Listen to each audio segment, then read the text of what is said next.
இது நியாயமோ?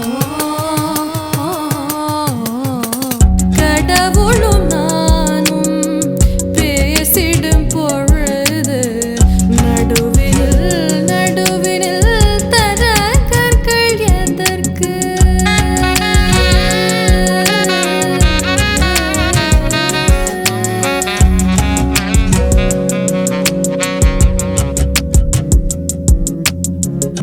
ஜோதிடும் பார் என்பார், காசினி வீசென்பார், நான் செய்த பாவங்கள் கழுவிட வழி சொல்வார்.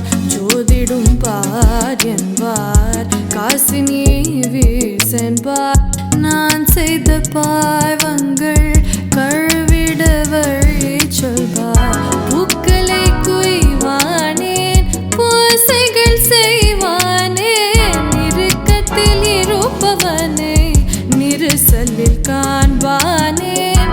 பூக்களை குய்வானேன், பூசைகள் செய்வானேன், இறுக்கத்தில் இருப்பவனை நிறுசலில் காண்பானே. கடவுளும் நானும் பேசிடும் பொழுது நடுவினில் நடுவினில் தர கற்கள் எதற்கு?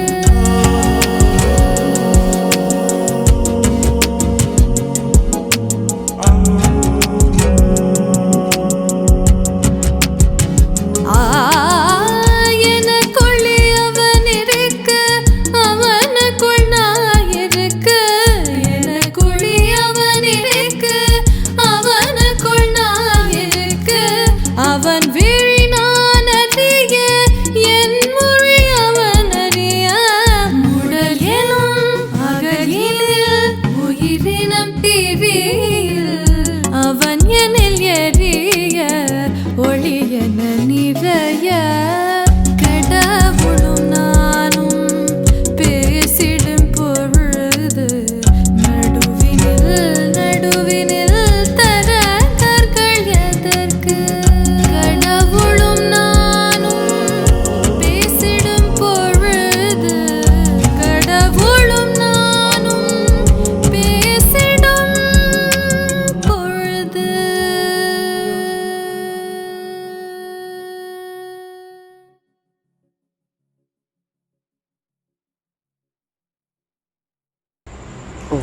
Okay. Mr. RAJIV Menon. Okay. He is the guy who gave my first national ad. அது நான் வந்து ராஜா சார் கிட்ட வந்து வெளியே வந்தோடனே I was 2 years playing for Rajkoti. அப்போ வந்து இவர் வந்து ஒரு ஆட் பண்ணோம். ஆடா என்ன ஆட்? ஒரு English song. So I did a commercial for him called All One Trendy. Sorry? All One Trendy. Watches. And after that we became very close friends. And we would talk about music.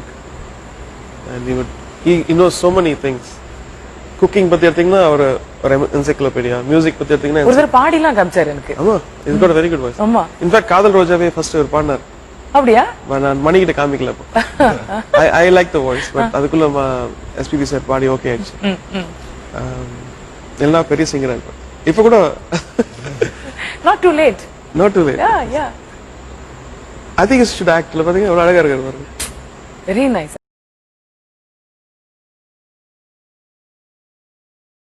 My absolute privilege to have you, and I have to be honest, you're somebody whom I always wanted to have on my podcast for sure. Leave alone the podcast part.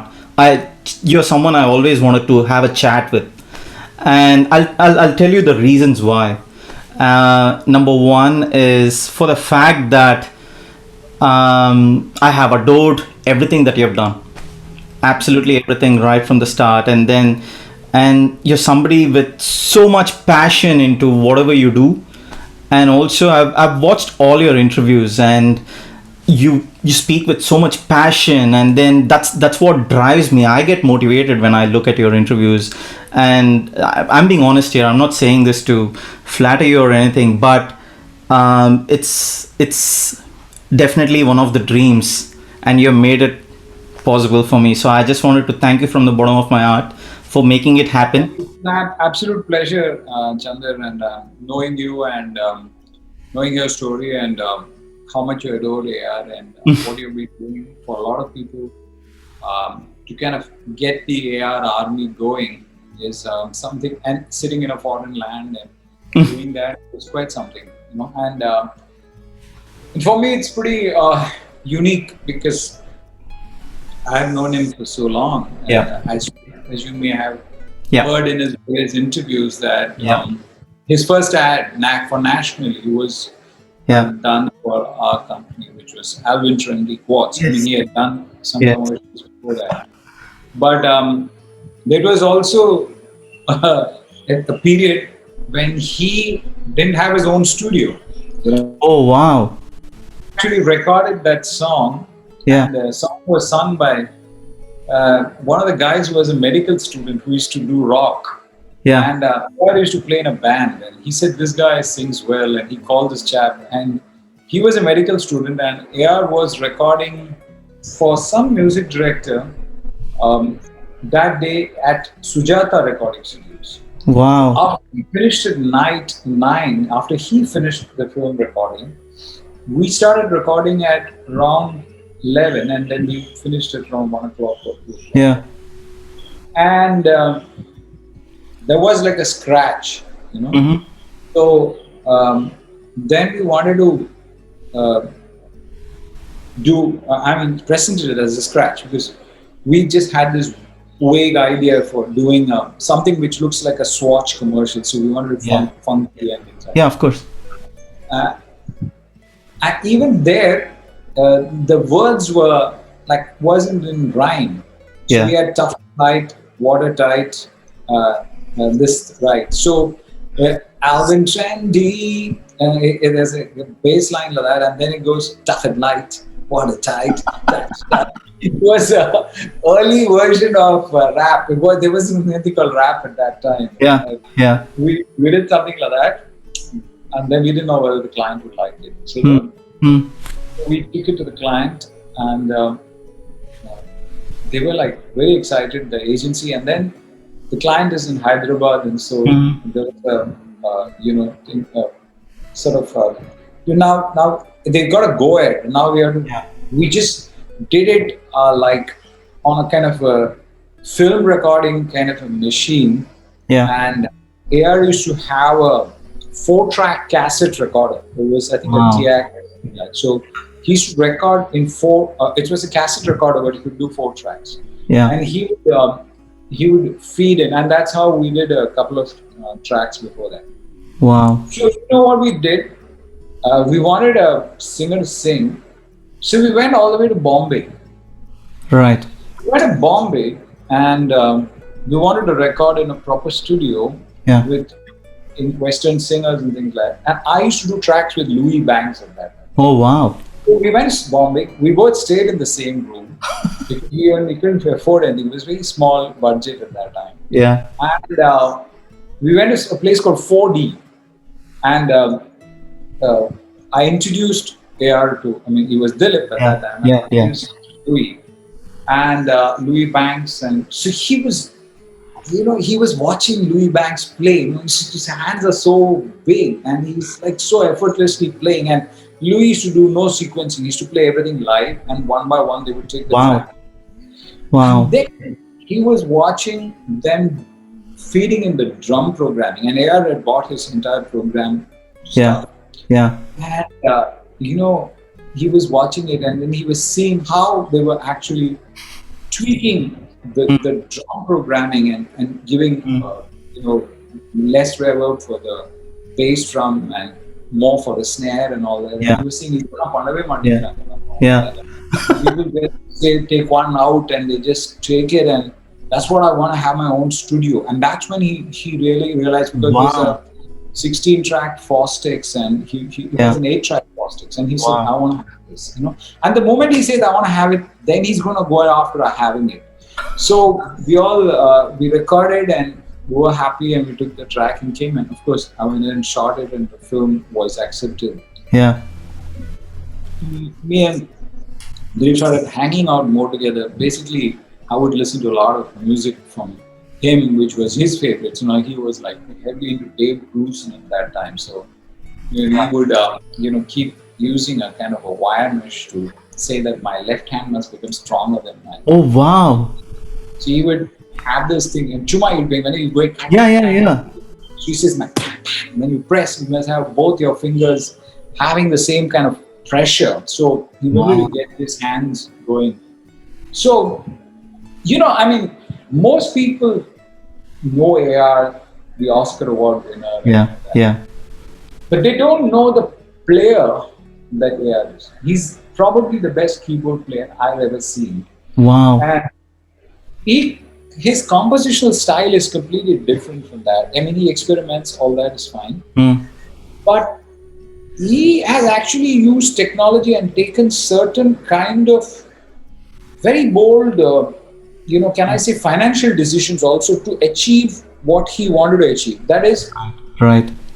being at 4D, watching them do it, and watching Louis, he's all the time picking up stuff. So he said, Wow. I'm going to try picking something up. So then Auntie came and she said, we're going to build this studio. And they were building this room. So I used to go often and see it, and he would show me the place. And Wow. So we had a recording engineer called Emmy, who had just left Prasad, who was at that time, I and Emmy used to work together. He was a good recording engineer, but he also had a kind of a mind of his own. But he came on to do live sound for a couple of my ads, and so Emmy was sort of doing the acoustics in that. Yeah. So, and one of the things that kept the project on hold for some time is actually acoustic material for the side. And I still remember, there was a console made and a chair. I was surprised. One was very colorful and one was. I said, "Who got it?" He said, "My mom." Wow. I said, "Where did she get this from?" I mean, I don't know. She went in an auto rickshaw somewhere in Paris Corner, and she would go and buy the new kind of swell chair for him and things like that. So basically, there was this. They used to live on the first floor. On the ground floor, the backside, they built this little room. Yeah. And when this room was built, so we didn't have split ACs, but that was the time when the equivalent of split AC, but it was like a floor standing model had come. So we had one AC then, one small room for, recording. It was a very small room, probably 8 feet by 4 feet, 5 feet. Wow. And then he would sort of have his keyboard set up there next to it. Yeah. You would have a door open. One side the door was locked, and the other side you should have a sliding door. Between this and the wall, there was a little space. Yeah.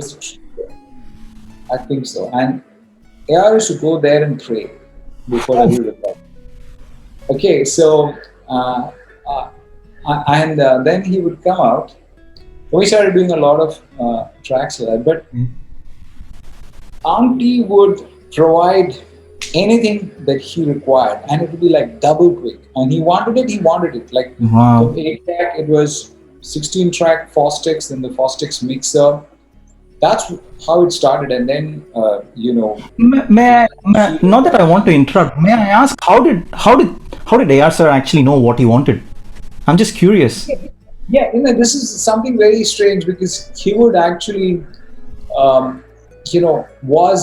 he's actually quite scientific in the sense that he's very good at repairing things, soldering things, and repairing other people's amplifiers and things like that. So he was always on the lookout. So it was before Google. It was before that kind of era where you could just Google and find anything. It wasn't like that. Yeah. It was say somebody came from abroad. So there was a Hi-Fi magazine or a musician's magazine, and then he would ask somebody, okay, get this from me from here, get this. Yeah.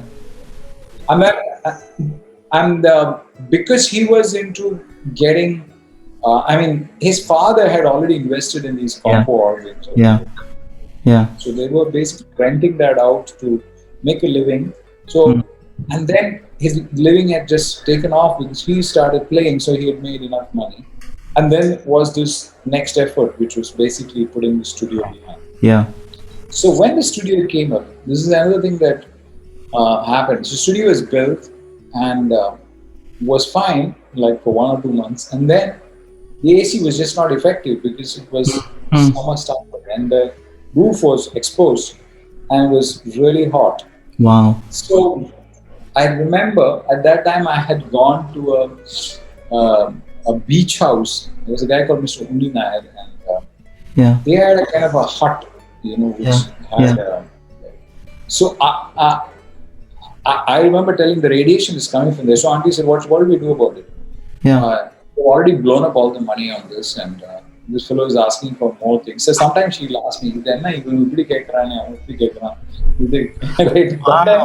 she has to be actively involved with all of our auntie's plans also." So she actually used to be involved in the whole process of setting up the studio too. Completely. She was a manager. She was the contractor. She was everything. Wow. You cannot have a mother who is more proactive than Kariman. Like she was it, So, AR and I have never exchanged a bill. It's like, with AR you don't do a commercial and say, oh, poop, the next day the bill comes. It's not like that. It's like, okay, we want X amount of money. We're adjusting that. It's all done by his mother. So, so then we would. What was interesting is, so it was hot. So I remember getting hold of a thatch chap who should do a thatch roof. Yeah. And we put a thatch roof on top of the thing to reduce the heat. Wow. So we could eat there, and that was the first thatch roof kind of thing. And I remember when the first toilet came there. I remember the staircase going up, and then as that's when he became more religious, and he started praying before every recording. Yeah.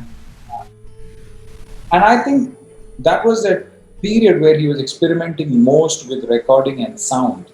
Right. And basically trying to create a sound which was completely different and having his own identity. Yeah. That's what set AR on the path, and then it just took off.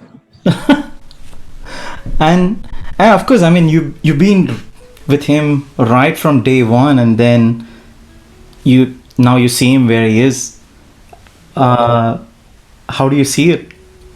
Yeah, I mean, with Sir being your best friend. Yeah, I mean, with us it's kind of different. So, I mean, I was with him when his mother died. So, then a few of us who have remained friends for a long time.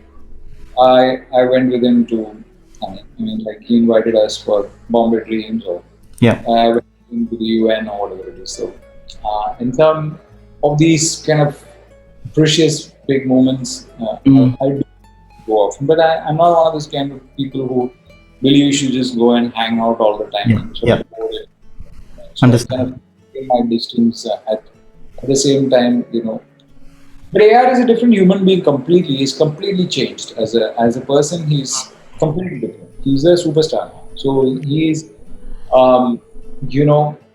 his public persona is different. His confidence level is different. His ability to express himself is gone by leaps and bounds. He was a very shy person who barely spoke.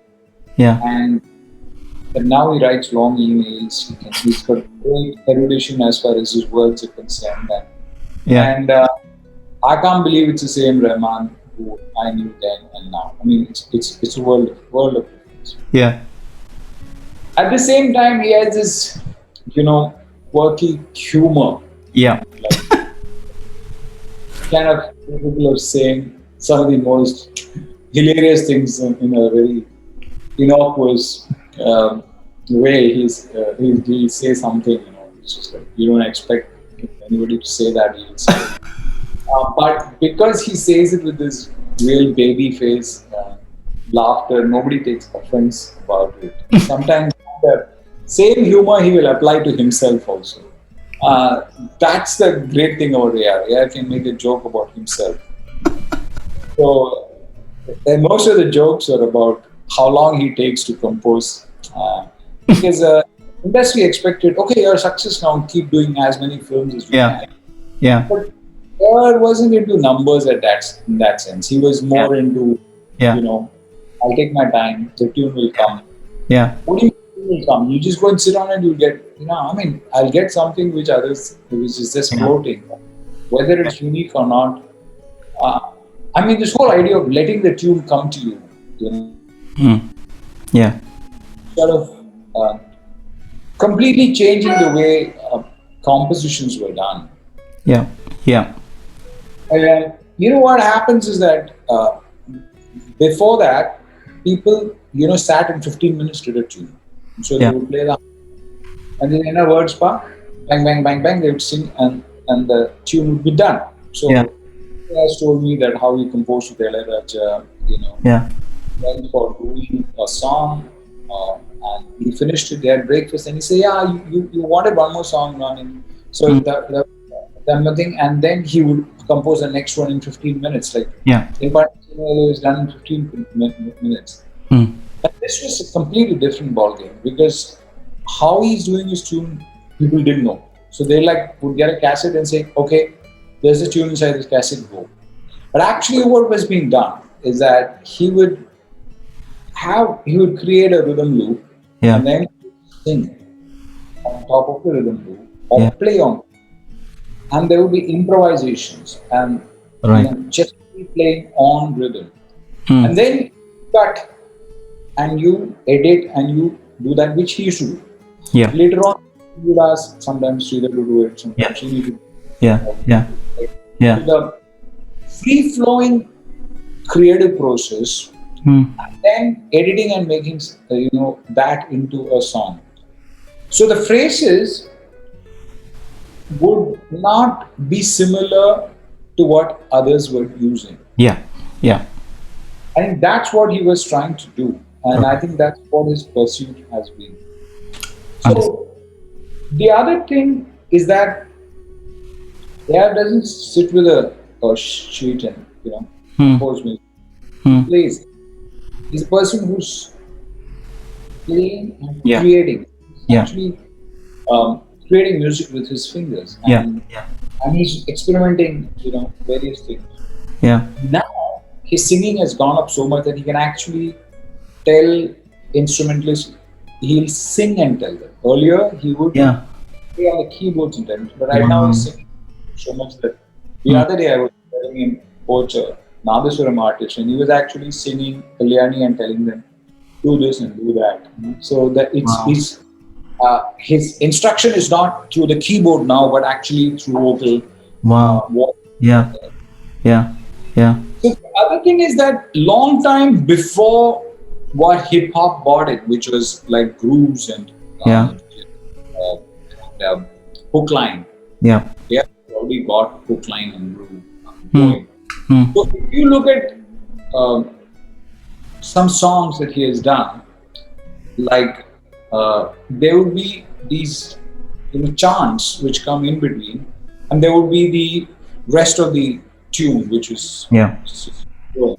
And sometimes it will climb into the chant, like in Jaya Jaya, it just climbs into it. Otherwise it would be cut bang place kind of a thing which was having that kind of youthful exuberance. So if you look at a song like Urvashi, that first kind of bass line that is going on with a which is like some kind of a small current kind of a thing which he is starting off with. That is, it's not a flute, it's not a guitar, it's not anything, but it is Really? which is just coming out, and you're thinking, hey, what is this? But it's symptomatic of that popcorn kind of a sound that was, famous in those days. Yeah. But he was doing through actual some kind of a Yeah. rhythm, not in electronics. Yeah. And then when this Urvashi, take it easy, Urvashi,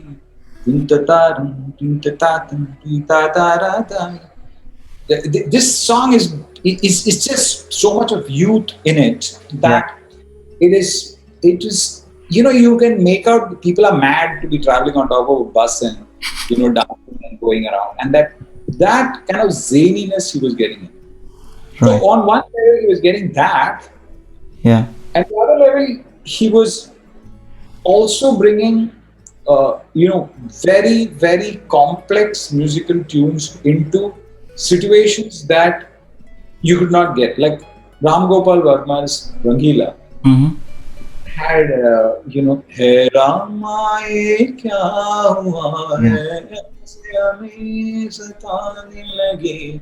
This is supposed to be a seduction song that the Jain is singing on the hum kaaboo mein kaise rahe,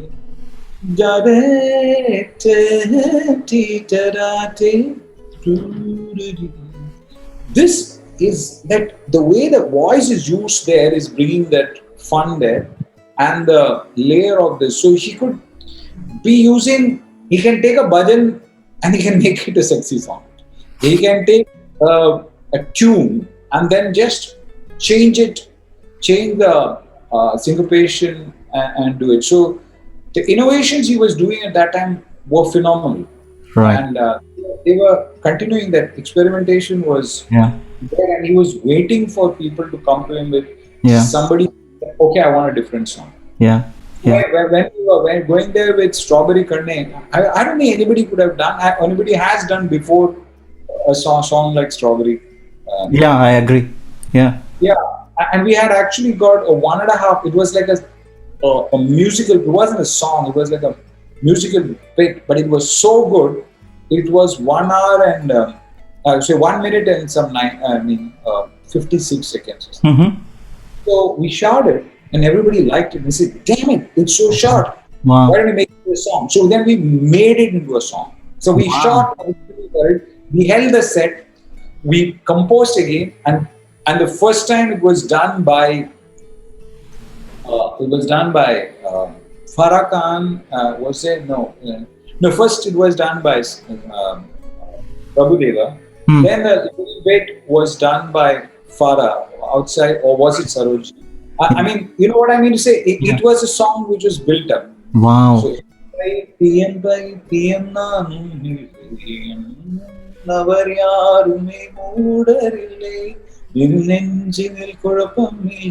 this was added. Beautiful.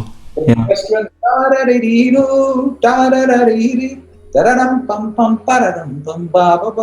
That, so we got this KK to come all the way from Bombay. Yeah. Whose idea was it to bring in KK? Whose idea was it? Mine. Because Yeah. KK come to tracks for me before, and I really felt that the rock singer, because we were actually trying to go back to that Malayalam doctor guy who had done the track, Right. We heard, we wanted a rock singer actually at that time, Yeah. male rock. Yeah. And we had done one track in Bombay. So even Hema Sardesai had sung a track for me in Bombay, and Wow. I thought, and even Shankar Mahadevan was a kind of a trust, because I used to see these people, they used to record for us, and all of them were in 4D at different points Yeah. of time. Yeah. But the way he used to use singers, nobody else could do it. He was always trying out new singers. Why he was even trying me out? I mean, like in his first film, is that the power went off 2 times, and I mean, like I couldn't finish the song, and it was his first film, and they wanted SPB, and well, that's it. So had I probably sung that, it would have been a different life for me. Do you regret? Huh? Do you regret? Well, it's just that I had the voice that he liked. kind of musical knowledge as such. And like I would compose tunes. Like when we worked together, we composed certain things. You know, and I sometimes came up with a tune, and if he liked it, he said, "Yeah, it's good. Let's use it." So, எங்கும் நறுமணம் எழுந்தாடுதே, எங்கள் நினைவிலே கலந்தாடுதே, இதயத்தில் இதமாகுதே, என்றும் சிந்தால்தான். This tune had come in my head. So I went there with this tune. So he said, "Okay, let's do that."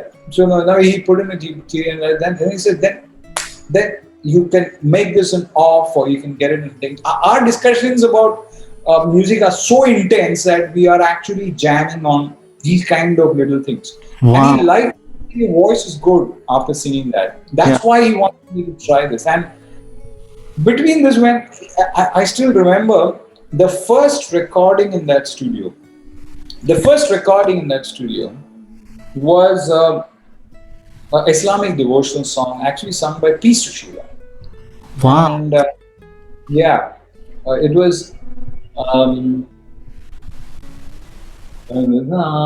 தென்றல் சுகமாக வீசி அலை தேடும் நெஞ்சம் போகுதே, ஊரோடு வாசம் திருவாசனேசம் தினம் தேடி. Wow. This song later on, I mean, this tune he had used, he told me recently that he used it in some film. I'm not able to recollect what it is. Oh yeah, indeed. This is basically his first tune. So that's when I realized, he can do a song, because he was doing jingles, but he had held a song together. He was playing background scores. Why it's very difficult to be an AR Rahman today is because he came in. So what was different for him from everybody else is that, you see, you get your peak creativity between 20 and 30 when you're mad and creative. But most people decide to start playing or composing when they are 20. So they do it, and they don't know jack shit about how to do background score. So there are people who get into film music and realize, oh shit, I don't know how to do background score. This guy had already played 3 years of background score or 4 years of background.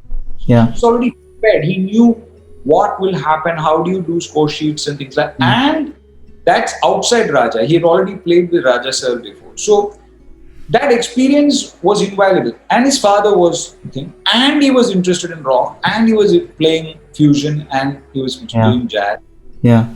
And he was an exceptional player. So he then experimented with hooks and grooves to basically do advertising. So he could create musical phrases which are very short. So I remember when what do you call, Chinna Chinna Aase came in, first week, it was a hit, but the music industry was saying that it's not like no big deal. Because if you look at the musical phrases, they are like 3 seconds each. So it's like answer, answer, same duration, answer back, so he was, these are all so short, but his brain had already worked into creating short signatures between dialogues in ads. So brain was done. Okay, you don't need to have 1 minute to bring a tune together. You can bring a tune right there inside your thing. So he was mentally prepared. But he had the skill set to understand that, hey, this instrument played this way is going to result in this emotion for the film. So emotionally, he had already done so much of background score that he had seen through everything. Fights, dances, this thing, what to do in a chase sequence, what to do in that. He knew it all.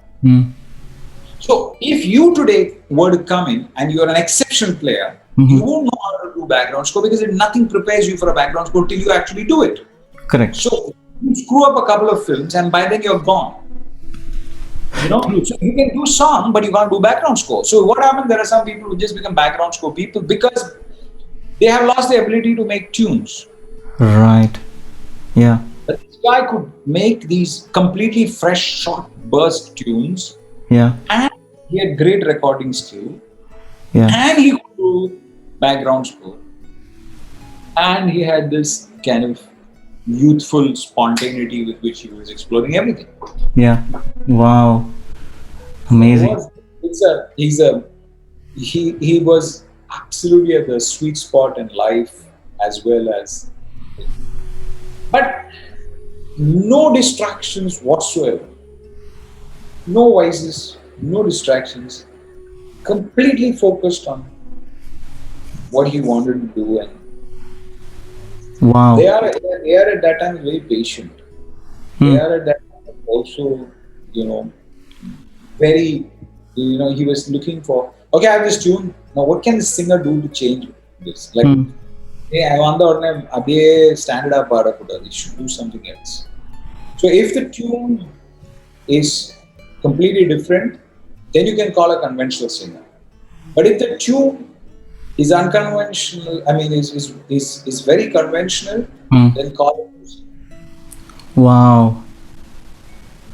That, I mean, that was like incredible ways of just trying out completely new people who were not, names or something. I mean, can you imagine? I mean, you have, exceptional singers. Like he really loved P. Sushila's voice. Yeah. Just I adore her voice. And but if she had sung Chinna Chinna Asa, it would have just sung. So the right voice, the right song, right film, boom, it explodes. Wow. Amazing. And just out of curiosity, right? And of course, you've been with him right from the start, and then you've seen the way he has worked at the beginning, and then taking a step forward, when you worked with him in Sarvam Talamayam, did you see any difference in the way he approaches things? Yeah, there is a change. There is definitely a change. There's more structure and stuff like that. Yeah. But there is a kind of a spontaneous madness which what he is, and that madness is required. Now, what I mean is it's musical madness. Yeah. It's Yeah. Yeah. just out of. I'll give you a song which I think is one of his great compositions, but people may look around saying, why are you picking that song? So, Atangaramana. Okay? What's Atangaramane, Arasamarayile, Dararararare, but it starts in a complete. True. Now you don't explain that.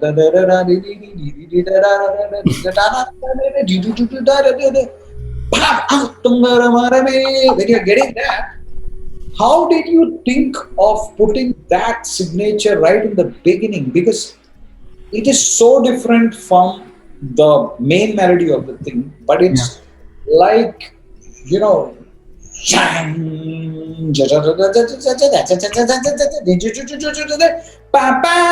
like, so he was bringing in a certain element from like a fanfare of a Western orchestra kind of a thing before the main melody starts.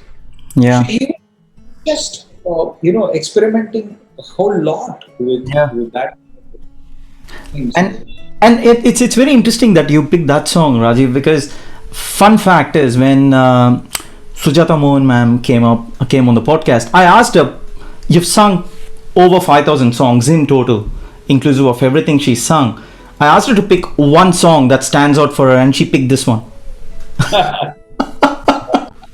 This amazing song is that. Davadi punne zindana tindare darindana atile kodi marangal sugandana Then ஐத்தையும் மாமன் சுகந்தானா ஆத்தில மீனும் சுகந்தானா பண்ணையை என்னை சுற்றி வளர்த்த திண்ணை Sugantha.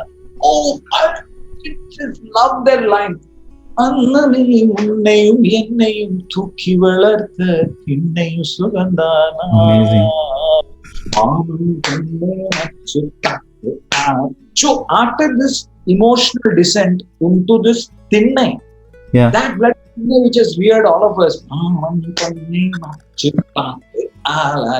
comes back to you. Then you sing the it's like actually you're composing that for a trumpet. You know, so it was like Wow. amazing to hear these tracks when it was just coming out, and sometimes Yeah. you was waiting Yeah. for a recording and you will hear that. You know what, Rajiv? I have to mention this.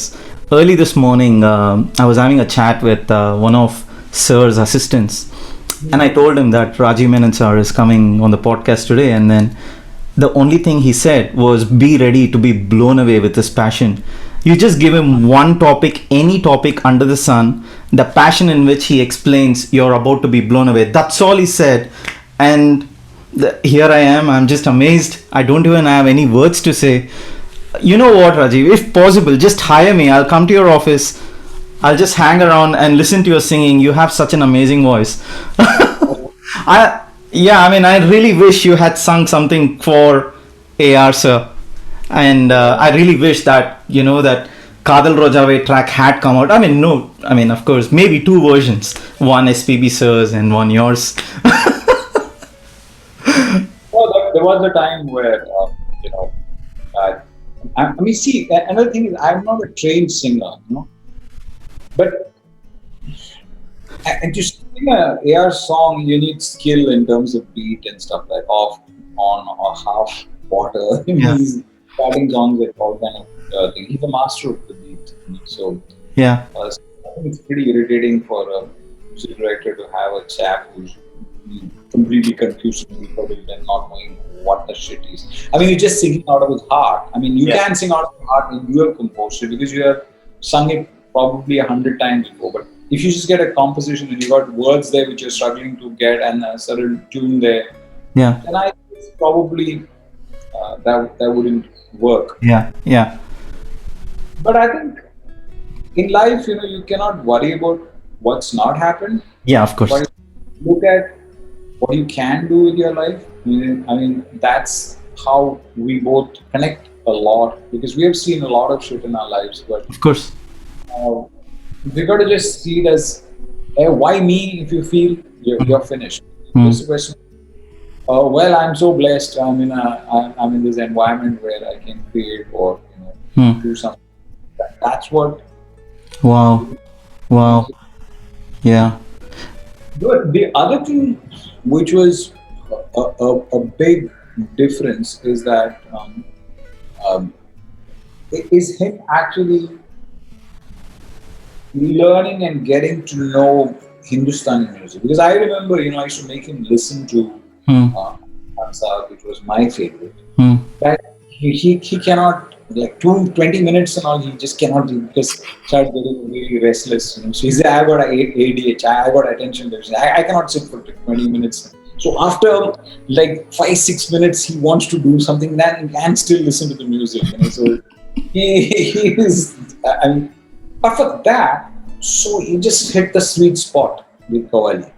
Yeah. The song was coming in, it was percussive, and he started learning music, Hindustani music, and had he not composed in Hindustani music, he would not have been able to crack Hindi. You know? Wow. And that's why he remains the only music director in South who went and cracked. Because you really need to know how to say the loves, how to say the word and things like that. So I remember when Real World had come, there was a song by Nusrat, and we were both crazy fans of Nusrat. Yeah. And, there was a thing that he told me once, which I always remember. There was a song of Nusrat in Real World which is called मक्खी मदनी ओ नैन में तुम सा कोई नहीं, कोई नहीं मैं खत में रसूं, Wow. मक्खी मदनी ओ नैन में तुम सा कोई. So he said, see, you sang Makhi Madani, but when you come to Khat mein rasu, the word Khat has such gravity, you know. Wow. The right word in the right, that tune becomes good. So if you have some other word there, it wouldn't get you that gravity. Yeah. Gravitas. And he was tripping over words which he didn't fully understand the meaning. Yeah. So he would try to find out what the meaning is. Yeah. But he was very quick to understand that you needed to understand the meaning of Urdu and Hindi if you want to compose them. Yeah. Do not break the words in a wrong manner. Yeah. And all these Tamil songs, when they were being translated into Hindi and it was going out, he would sit on those recordings. He was, Yeah. so by the time Rangila came, he was already ready to tackle Hindi. Oh, Hindi, no, he didn't do that. He Right. was, I want to tackle it. Wow. I want to tackle this. Amazing. That, I don't think people get that kind of ferocious desire in him to, Yeah. excel in spaces which are not his. And that's why his success in Hindi is so significant. Because Bombay did succeed, Roja did succeed. But they were basically tunes created here where you found the right word and the tune was so different and the subject caught on. Yeah. But I think Rangila really meant something because, it was taking on a vanilla project in Hindi and then really cracking it. And that, so many different songs Yeah. inside. Yeah, of course. Since you mentioned about Bombay, something just occurred to my mind. This is something that has been sitting for a long, long time, and then I still remember talking about this with Shankar Mahadevan as well. You may have guessed what I'm about to ask you about, is especially when Manisha Koirala goes to meet Arvind Swamy, and then he's on the rooftop, and the way you have picturized, and the background score that comes like Nisa Nisa Nisa Di Da Pa, and Shankar Mahadevan says that's one of his best that he has done. Yeah. And Absolutely. Yeah, go ahead. no, I was going to say any memories that brings. I mean, the way you have picturized it, and obviously when you picturized it, there was no score. No. The entire film was scored without music. There was no. The entire film was shot with bang bang bang bang bang bang bang bang. So there was just the song and bang bang Yeah. bang bang. And then we had the story that finally these two people will hold each other's hand. Otherwise, the search is always there. So Yeah. Yeah. we had the lucky that we had the storm also. Isn't that not that we planned to go to the storm, but we did plan. Yeah. That's why we didn't have any dance master or anything like this. But the melody was already there. Dara dara ra ri ra ra ri ri ra ri ri ri dara ra ri ra ra ri re ri ra ra ri ra ra. Wow. Note. Ri ra ra ri ra ra ri ra ri ra ri ra. This is when you hear it there in that rain, with that sea surging, Yeah. there's shots of it coming up. So we had the fort wall and we had used the fort wall. So then this lighthouse was interesting. I said, okay, chalo, let's use the lighthouse and top, bottom, that Yeah. then she was underneath it, the banging of the gate, Yeah. the moss. Yeah. And then she starts singing. So Hmm. the point at which you first time hear Chitraji's voice, so that was, it has to happen in close-up. So Yeah. what are the 5 shots before the close-up starts? So Wow. we were breaking those kind of structures, but we just shot. So there was just music and the tune was recorded, and so we were basically, we didn't know what to do with the background score. Yeah. There was no background. So we had the story of this burqa being, this anchor and the burqa coming off. We had stories of her running. So he was singing and so she was running. So there's this getting off the boat and running initially, then coming to the fort and the boat. There's an impediment with the thing. So he does not know whether she's going to come or not. He's singing. So Yeah. first time that she starts coming is after she bangs against the gate, and then she starts singing.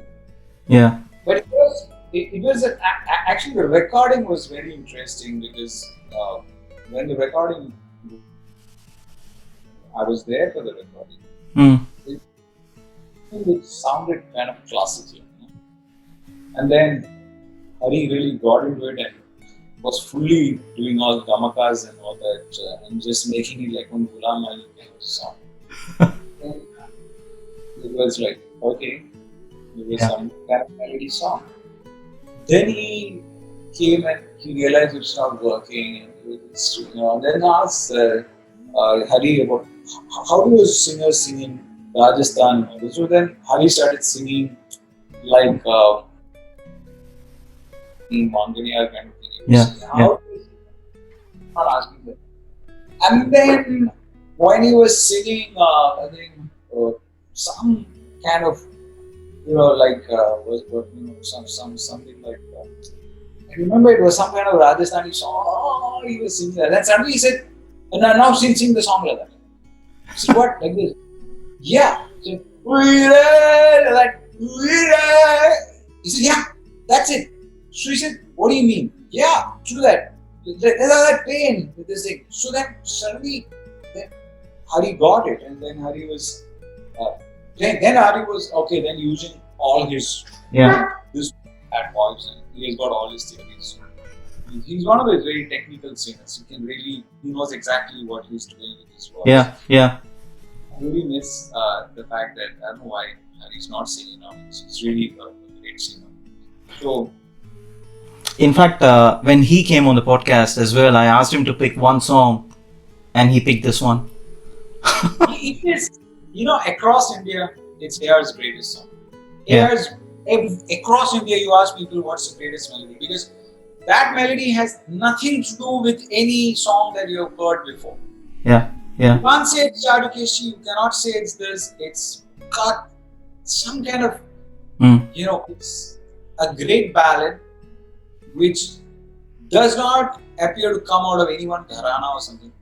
It has got a folk beat, it's got some unpredictability, it's got progression, and it's got great singing and great lyrics. So, and on top of it, it's then the production, which they pulled after seeing the visualization.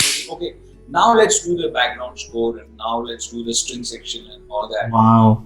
It was remarkable. I mean, I also remember because when it was raining and I just had a Koa lens and it was block lens and we were doing a lot of handheld on the thing.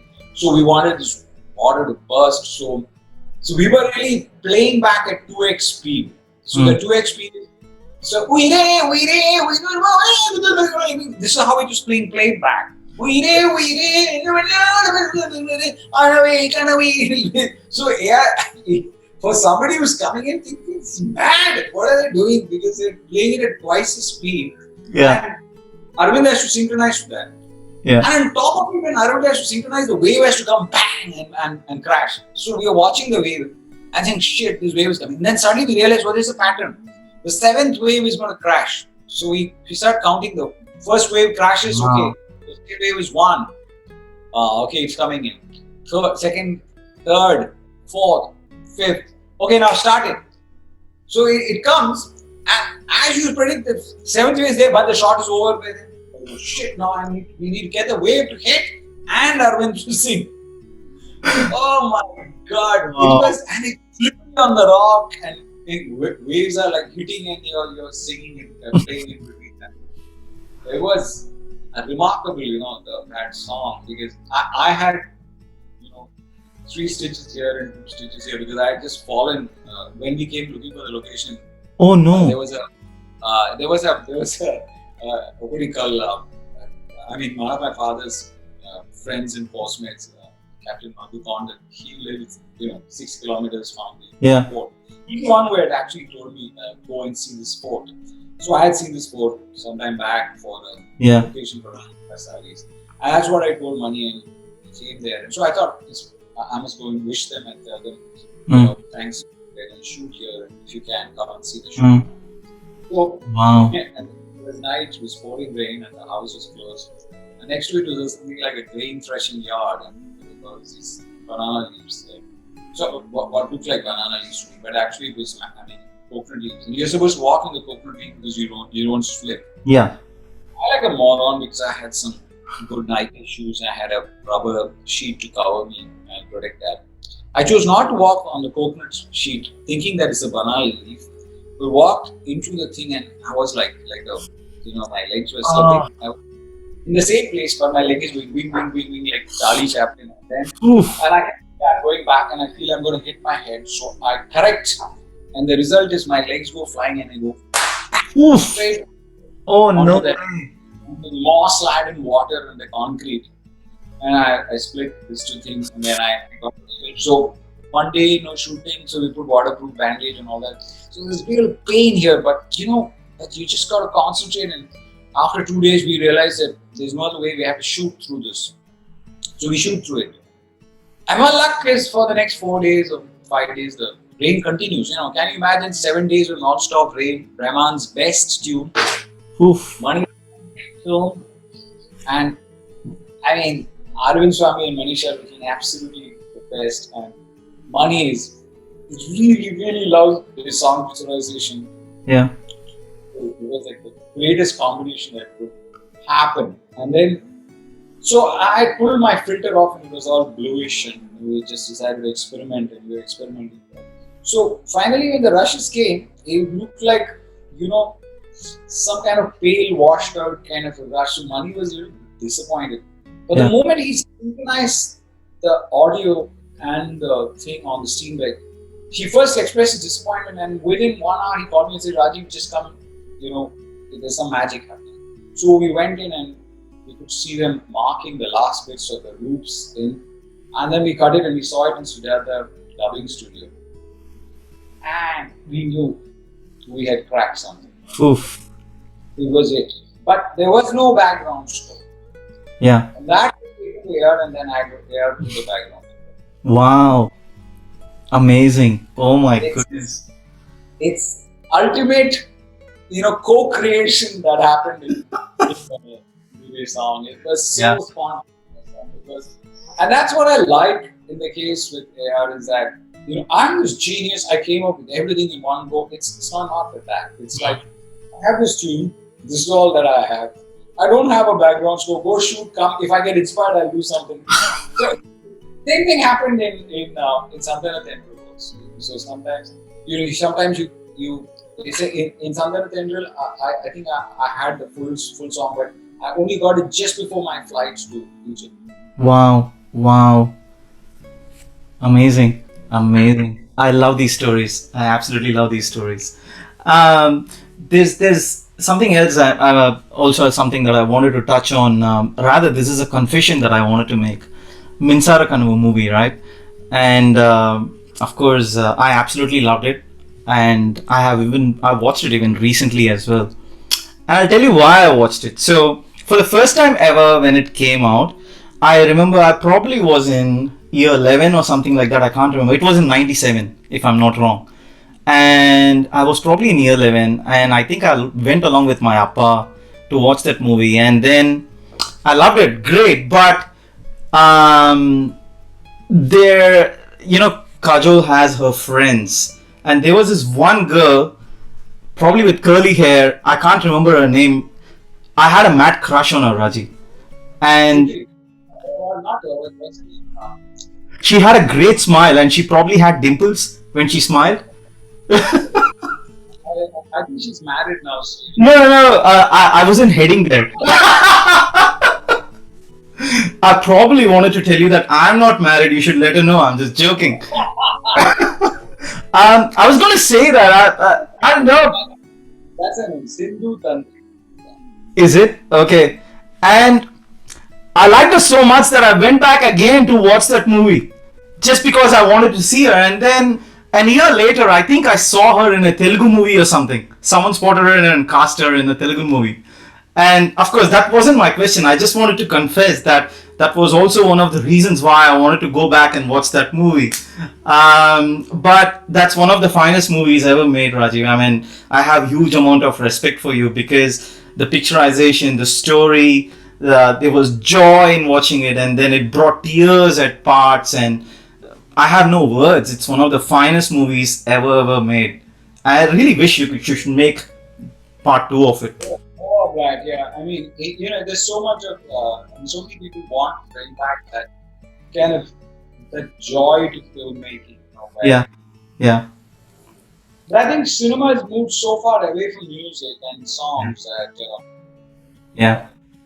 get that kind of musical vibe in Yeah. back. Yeah. That's what made Indian films so unique. Yeah. I think the direction towards drama and towards genre and then towards pure cinema and music separately is a journey which I don't think we can retract back, but it's we have very fond memories of the kind of cinema and the kind of that creative association that a good tune, a good lyric writer, a good director, and a good singer, and a good director, and a good choreographer. I mean, there are so many arts coming together, and a good art director. All these things coming together, good costume, to really make a song really work. Of course. And then I think audiences' tastes change, and suddenly I think in whatever they were talking about, melodies being short or something is now. I mean, you can listen to BTS and you can listen to Korean pop, and they are very popular, but you can't really get it. Like you can't get it why it's like popular.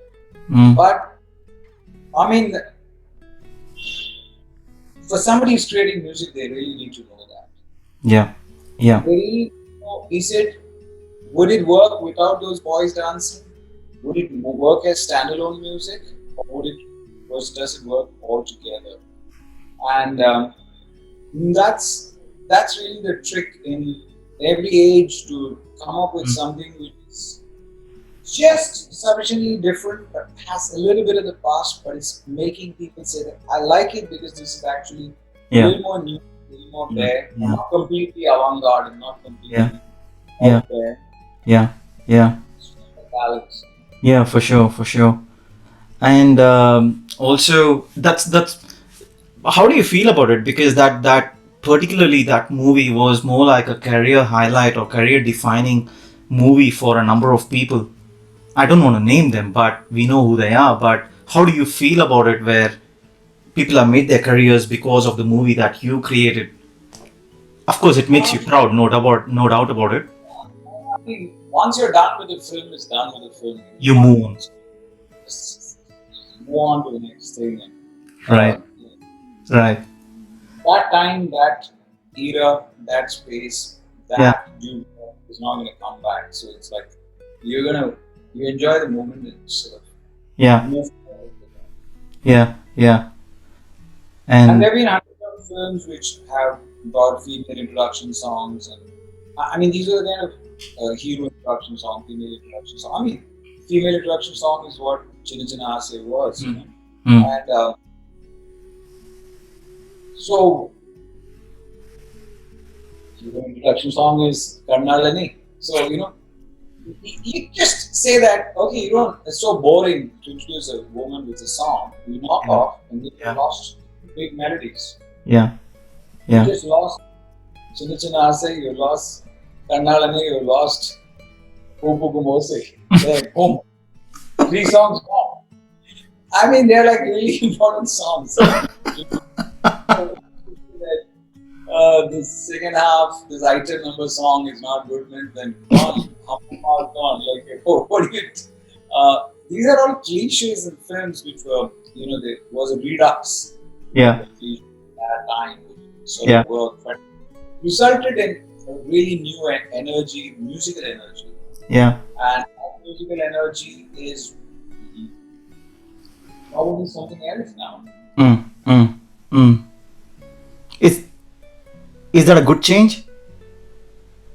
Yeah, I mean, like, change is inevitable. Mm. Whether, there could be a period of creative stagnation and then there will be a surge. Like, if you take Malayalam films, when Vishwanathan Ramamurthy and M. Soundarajan and M.S. Vishwanathan were there, Malayalam music was completely different. I mean, they had, Baburaj, really those Yeah.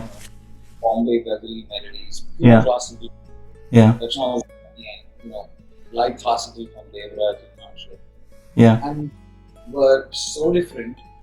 They had such great identity that Tamil cinema was not affecting Malayalam cinema at all. It was like completely different. That continued to a certain point, but there was like a certain period of stagnation, and then Raja came, and everybody in Kerala started listening to Raja's songs. And the same thing continued with AR. Yeah. Yeah. But now Malayalam cinema has produced, but they have not produced a kind of a massive music-changing personality like AR. They have got talented musicians, but not necessarily somebody who's, could be iconoclast. Yeah.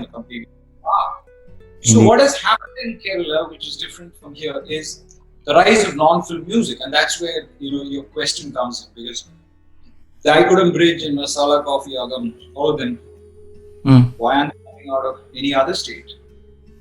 Why are all these things coming out of Kerala? Okay, they have a lot of good singers, they got all that. That's because probably their film music is not that strong and people are getting frustrated with that. So, and then there was an avenue in Kapa TV, so there was an avenue plus was a kind of a musical expression, and therefore it sort of, came together, and they were initially making all covers.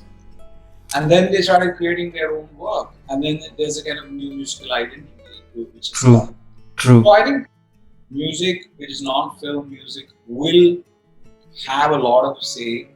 And right now, you're seeing it with 7up gig and all that happening in Tamil. And you're seeing more of that happening. Yeah. And then probably you'll have the light classical and fusion space also opening up. And then you'll probably have the pure rock and pure hip hop kind of a space coming in, as musicians have to create, a lot of people have trained, a lot of people want to express. And if people are not there to express, then they will express them some other way. And people love music, so whether it will become an economically viable model and how much of it can be out, how much of it will recover from live entertainment, those are things which only a soothsayer can answer. But music will survive. True. And it has survived in so many places, Morocco, Africa. And there are certain pockets in Africa where African music is really, really active. Mali, I mean, for all countries, I mean, they produce so much of good music. And,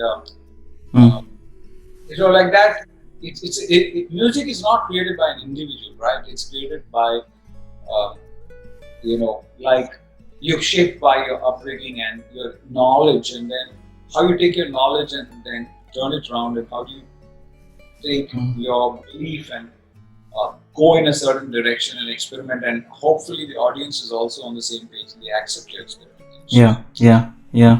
So it's and then it's also your period in creativity, that can you consistently deliver every month a song and at least 6 of them are hits, and then you have a loyal following.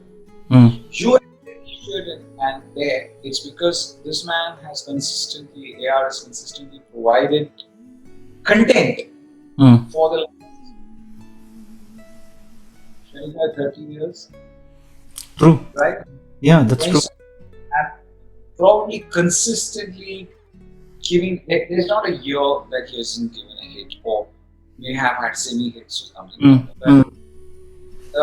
That frequency is required on a steady base for the fan base to venerate and to celebrate. The fans want to celebrate you, and you have to give it to them. Yeah. So that's what makes a singer really click and capture the zeitgeist of that moment. True. So, Yeah, of course. And of course, one of the other classics that you have given us, Kandu Kondin, and I'm sure that must bring back so many memories. I still remember going with my dad again to watch that movie, and he was foot tapping as the songs we played, especially the Kandu Kondin, the title song. And amazing movie, great movie. I watched it recently again as well, and the music is so good. It's a timeless classic. In fact, I still remember one of the days I sent you a screenshot of the song that was playing, and it's amazing. I mean, it doesn't feel like it was made 20 years ago. I'm just saying it, but it's a timeless classic. It's such an amazing thing, and the picturization is still valid. The visuals are stunning, and especially I'm just picking one, but I absolutely love the entire movie and all the songs. Konjam Minakile, oh my god, the picturization is amazing, Rajiv, and the way you have shot it is just mind-blowing, and it sings so well. And that was one of the reasons for me to go back and watch that movie when it was released, especially that song. I think the effort that one put into really do you can't be sure, you got to be absolutely certain of what you're getting. How brave you are in terms of trying to create a new image. Yeah. The idea that a song is a new image with a new tune. So there are a lot of good songs at AR which are probably not being filmed very well. Yeah, I agree. Tunes had they been filmed better, and that's why he sort of gravitated towards filmmakers who really were not just churning out a song, but were really interested in the song picturization, and people who invest their time and effort in some way. Not always would you agree with the aesthetic, but I think AR was, while he was developing as a musician, and there's a kind of a threshold that it comes in his life, he was already getting interested in the visual arts. So he trying to learn writing, shooting, stills, and flying drones, and all these kind of other activities. Basically, it's the quality of the song is today perceived on a smartphone or on YouTube. So it's a visual which makes the thing. It's a logical extension that you have, and all of them are like, that expression is going. Rihanna is directing and her own stuff. So also, who did the thing in Africa. So you see this convergence between fashion, music, pop, installation art, and video art. All these things are coming together because it's ultimately all these stimuli are part of the entertainment. The music is actually being not heard, it's also being seen now. Yeah, true. So, because of that, song picturization is actually feeding with that. It's just that you, as a singer, your responsibility to produce so high. But now in India, you could collaborate, and sometimes your collaborations are good, and sometimes your collaborations are not. So AR was really lucky that we had Chander, all of us actually. And when he went to India, also that's really good, amazing stuff. I mean, you can't get a better picturization than Chaya. So great. Yeah. Yeah, of course. And yes, another movie which had a massive impact on me when I watched it, Sarvam Talamayam. I absolutely loved it. And I have to be honest with you. At the end of the movie, I had tears in my eyes, and I couldn't tell myself as to why I had tears, but it did something to me, musically, story wise, and the impact it had on me. And to be honest with you, I think you made everyone believe that GV can act via that movie as well. I'm being honest here, but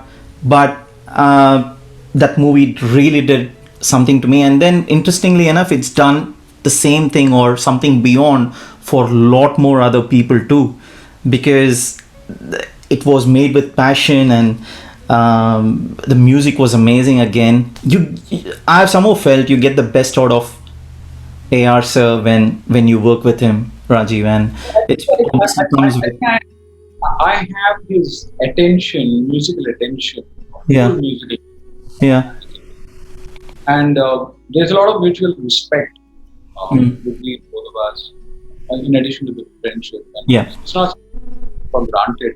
yeah, yeah, Uh, I have this tune, and I mean, I was putting my friendship on the line when I was telling him that I have this tune. So, I mean, he was trying to do something with Todi, and which is Varlama, right? Varlam, yeah. Yeah. So we had discussed that. We said we must try something, really classical. Yeah, We must make a film like Tilana Mona. So we were discussing the rags, yeah, yeah, yeah, how it made K.V. Mahadevan's contribution to. yeah,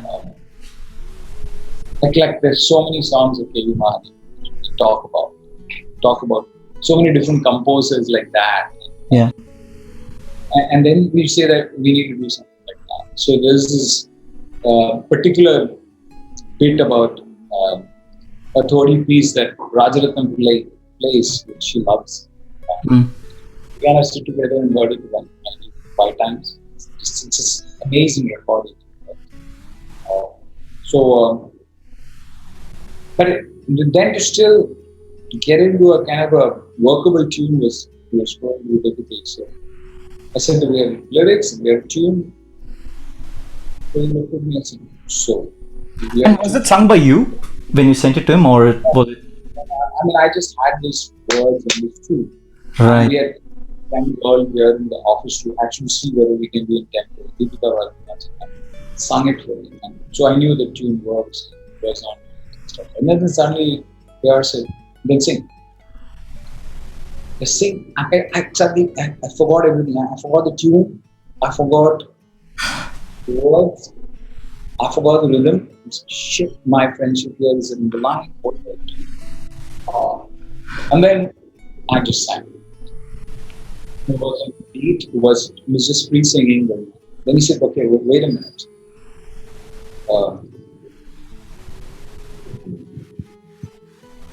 Then he looked away for some time. Sing it again. So I sang again. Then there was absolute silence for some time. He started fiddling around with his phone. Hey, call that Srini. I'm not getting it. So then somebody got Srini on the line. So Srini, என்ன பண்றீங்க? இங்க வர முடியுமா? He said, what? RAJIV Menon ஒரு super team போட்டுட்டாரு. நீங்க வாங்க. 15 minutes were like, God, because the phone connected, I said, what have I done? So he said, now you sing. So I have a recording, I can't find, but he says you can put like a little loop, like, so he's singing what is the bowl in the kanjira on. So he's telling me,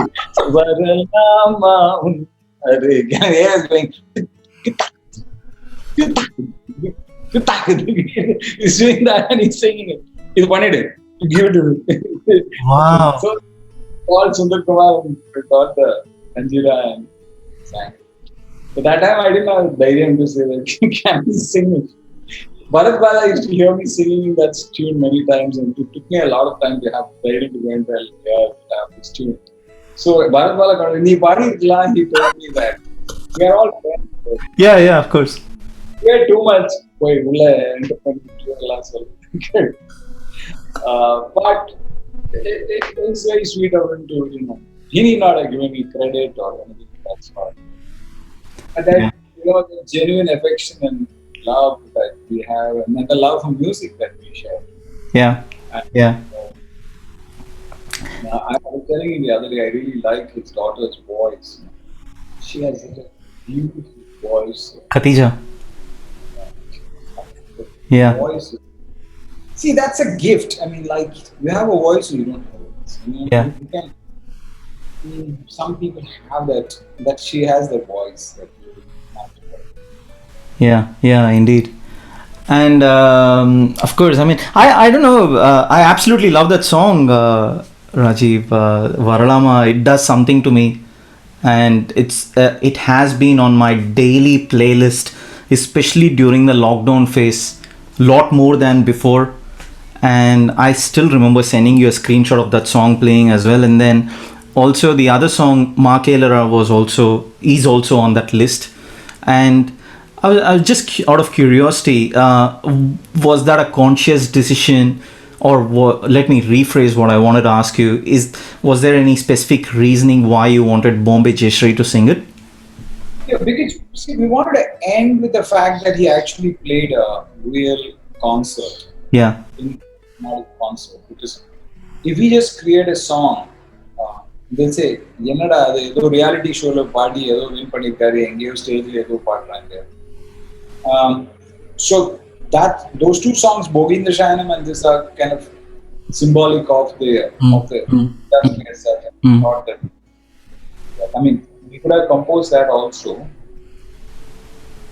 but I think we were already struggling with how to do the climax. Yeah. We thought, and also we wanted to show him playing with a woman singer, and there's a kind of a completely new dawn in Carnatic music, kind of a scene that's happening. Yeah. So therefore, we picked this song because that has also got the word which says that all of the world is a stage, kind of a thing. So that aspect is there in that lyric. So we chose that. Yeah. But Varama is a tune that just came out of the script. It's not that I sat alone and thought of it. Wow. I mean, it's mysterious. I really don't know how it came. Like, while writing, I mean, I used to have that, like, Bargalamo Ayya, you're having in Nandana Charita, but that's a very sad. Yeah. So, it must be positive, it must be major, it must make me feel it's possible, I'll get in. It's not that, oh shit, I can't get in, I can get in, I will get in. It's not the despondency of not being able to get in, but the anxiety of possibly getting in. So that's kind of surging possibility is required. Wow. And then, so you must have that emotion inside. What's the emotion you're looking for? So, and this is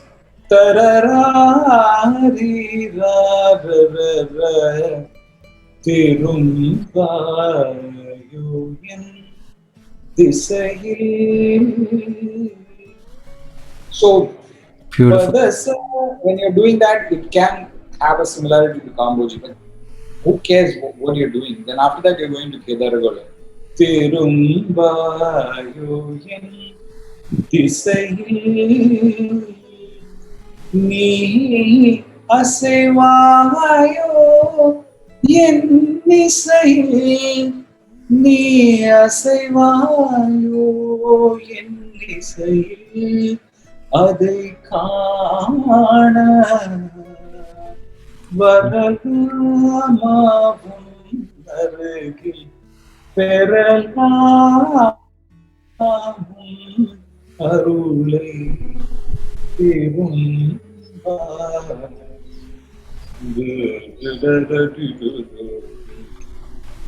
So, Love it, love it, love it. Amazing. I absolutely love it. Uh, so, I mean, the thing is, I mean, have you been trained in Carnatic music? Is it Rajiv? Is this where all this is coming from? no, it was actually my mother was always singing at home, and the music is always played at our home. So it's not by sheer Kelvi Jnanam though, right? Yeah. Briefly, I think I mean, like maybe a couple of classes I went to KV Yeah. or something, try and learn, but it was probably 6 classes, 7 classes. Wow. But I never really pursued that. But now there's an app, and I kind of practice with an app. Oh, wow. So if I'm sitting alone in my room, I Yeah. put the on and practice the scales for some time. Amazing. Amazing.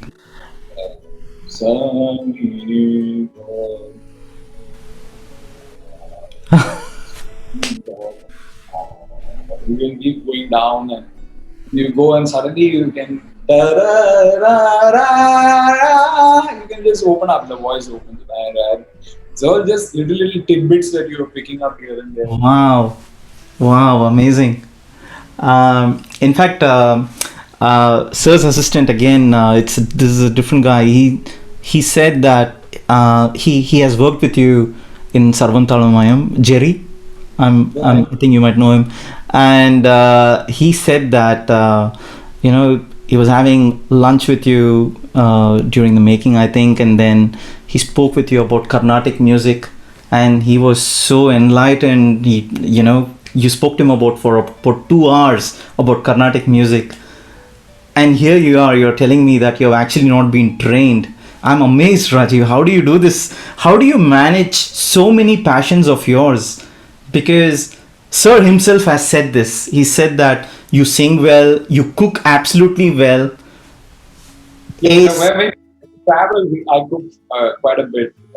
I think when we were staying in London, I mean, after like 2-3 times of pizza, we were looking for an Indian restaurant. But by the time he works in the night and he gets in the morning, so I said, listen, I'll buy the food. So I bought rice, chicken curry, cabbage, corn, and he was saying, "Oh, what you tell? No, it's fine. If you don't like it, I can make North Indian. I can do this."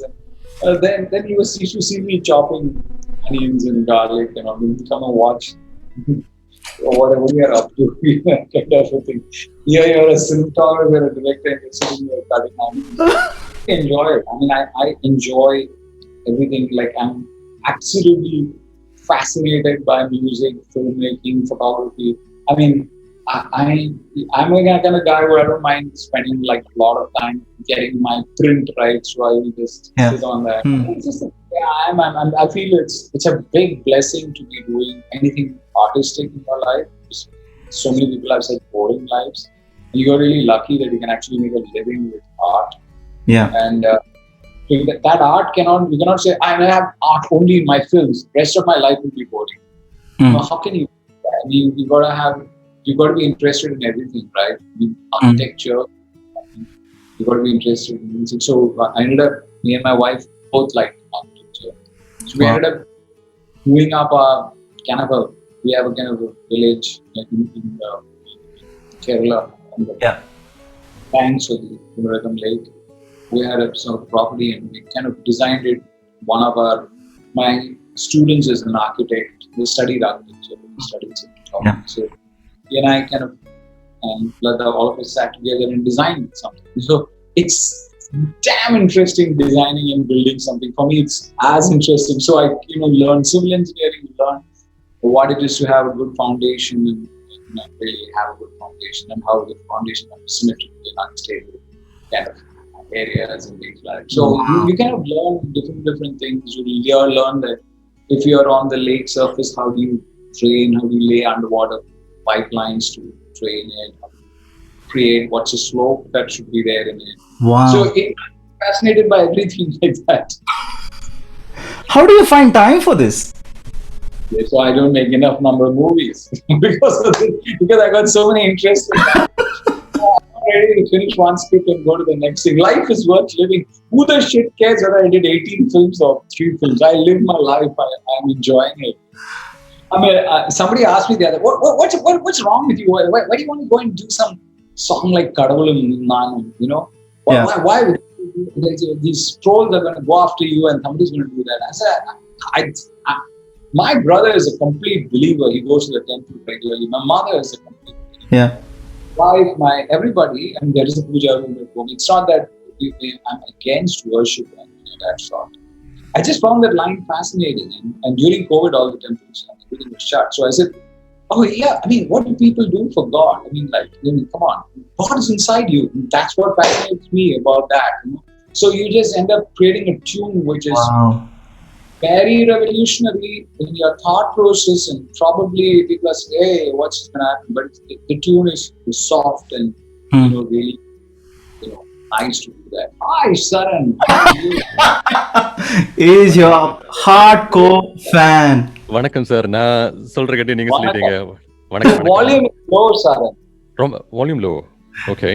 I basically wanted to surprise you and to bring in your hardcore fans here, Rajiv, and that's volume okay, right? The Saran. சொல்லுங்க sir. ஏத்து அது மாதிரி volume ஏத்து. Okay. I love it. Oh, okay. That's another fan of yours, Rajiv. That is Samhitha from Melbourne. Hello. Hi, Samhitha. How are you? Good. How are you? Happy New Year. Happy New Year. Great. So, Rajiv, I was planning on this surprise, and of course, I mentioned to Saran that, hey, your idol is coming on the podcast, man, and he's like, bro, amazing. And I said, you know what? You'll get to come and say hello to him. And Samhitha is also one of your hardcore fans. She's from Melbourne, and she absolutely adores all the movies that you've made and absolutely everything that you've done. And I wanted to give them the opportunity to meet their idol, Rajiv. So, I just selfishly, I wanted to take that privilege. Sorry, I didn't inform you because it was meant to be a surprise. And so, Saran adores you to the core. Now, I'll shut my mouth and I'll let Saran speak. Sir, நான் இது சொல்லியே ஆகணும்.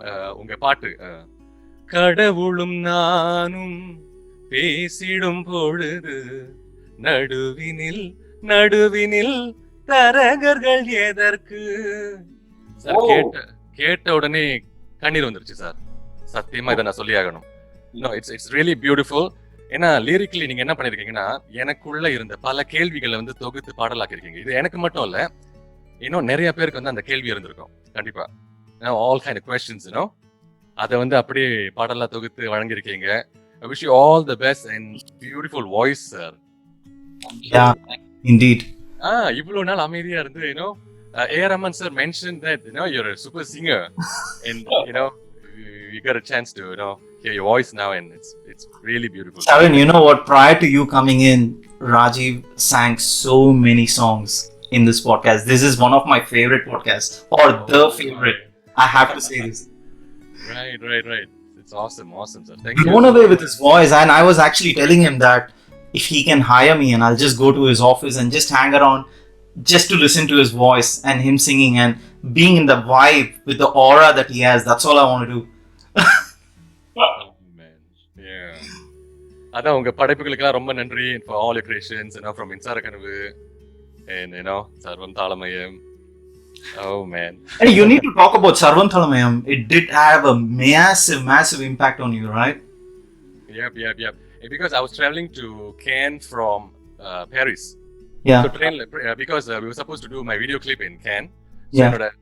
directorல இருந்து எல்லாம் நாங்க travel பண்ணிட்டு இருக்கோம் trainல. So we were talking about all kind of movies and all. The moment we spoke about Sarvam Thalamayam, we all we had that moment.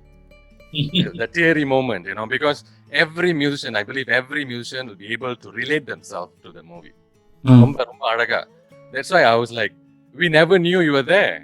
Apro anga we were shooting and all. Then I was like, பார்த்துட்டு நான் உங்களை recognise பண்ணிட்டேன்.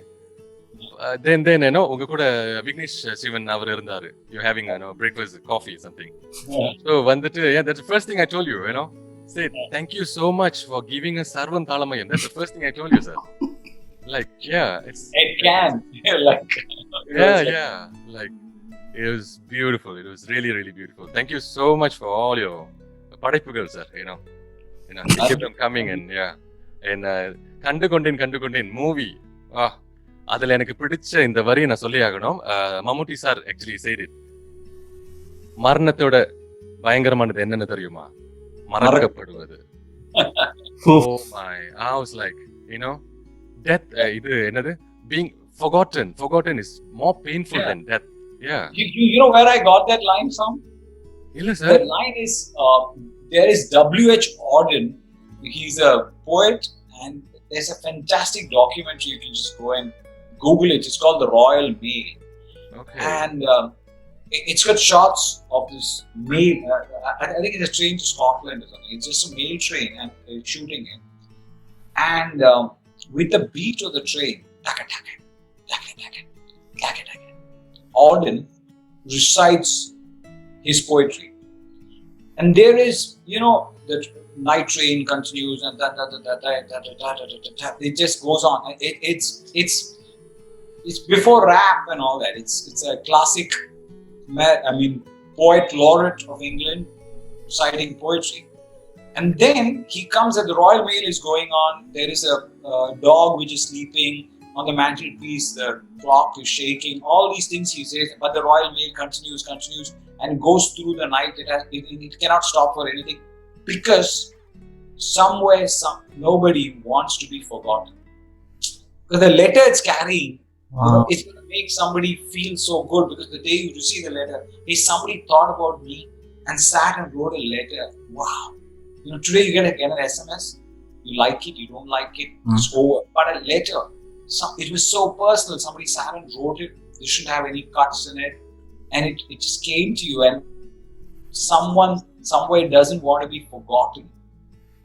It hit me hard, because I really connected that with Bharatiyar when he said, "Aase mugam marandu poche di yaridam solve, nesam marakkavillai nenjam ninaivu muham marakkalam." It is so true that you can remember the love of. And I lost my father when I was 15. And one day I said, "Oh shit, I can't remember my father's face." And I went looking for his photograph to remember.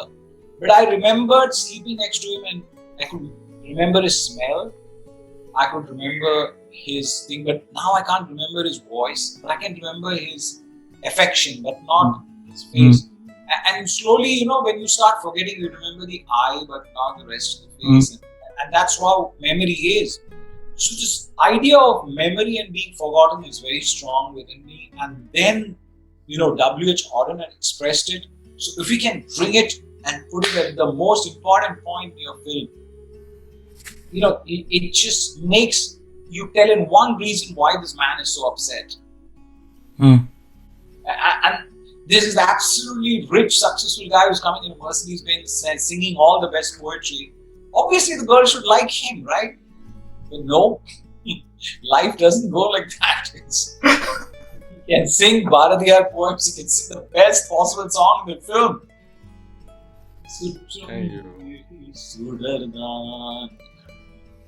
Ayyo.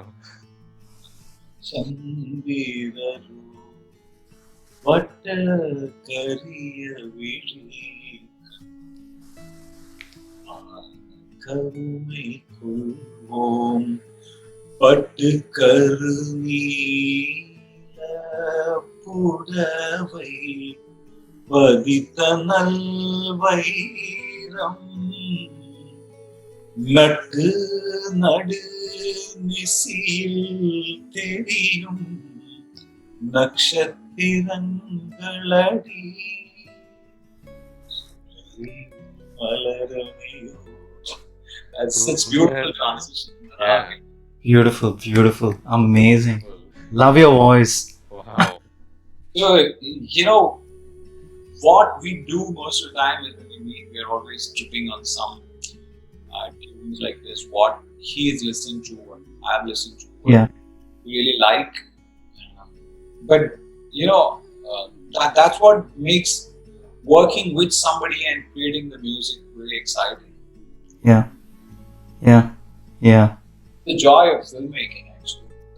Collaboration and jamming and liking some tunes and saying what magic there is inside.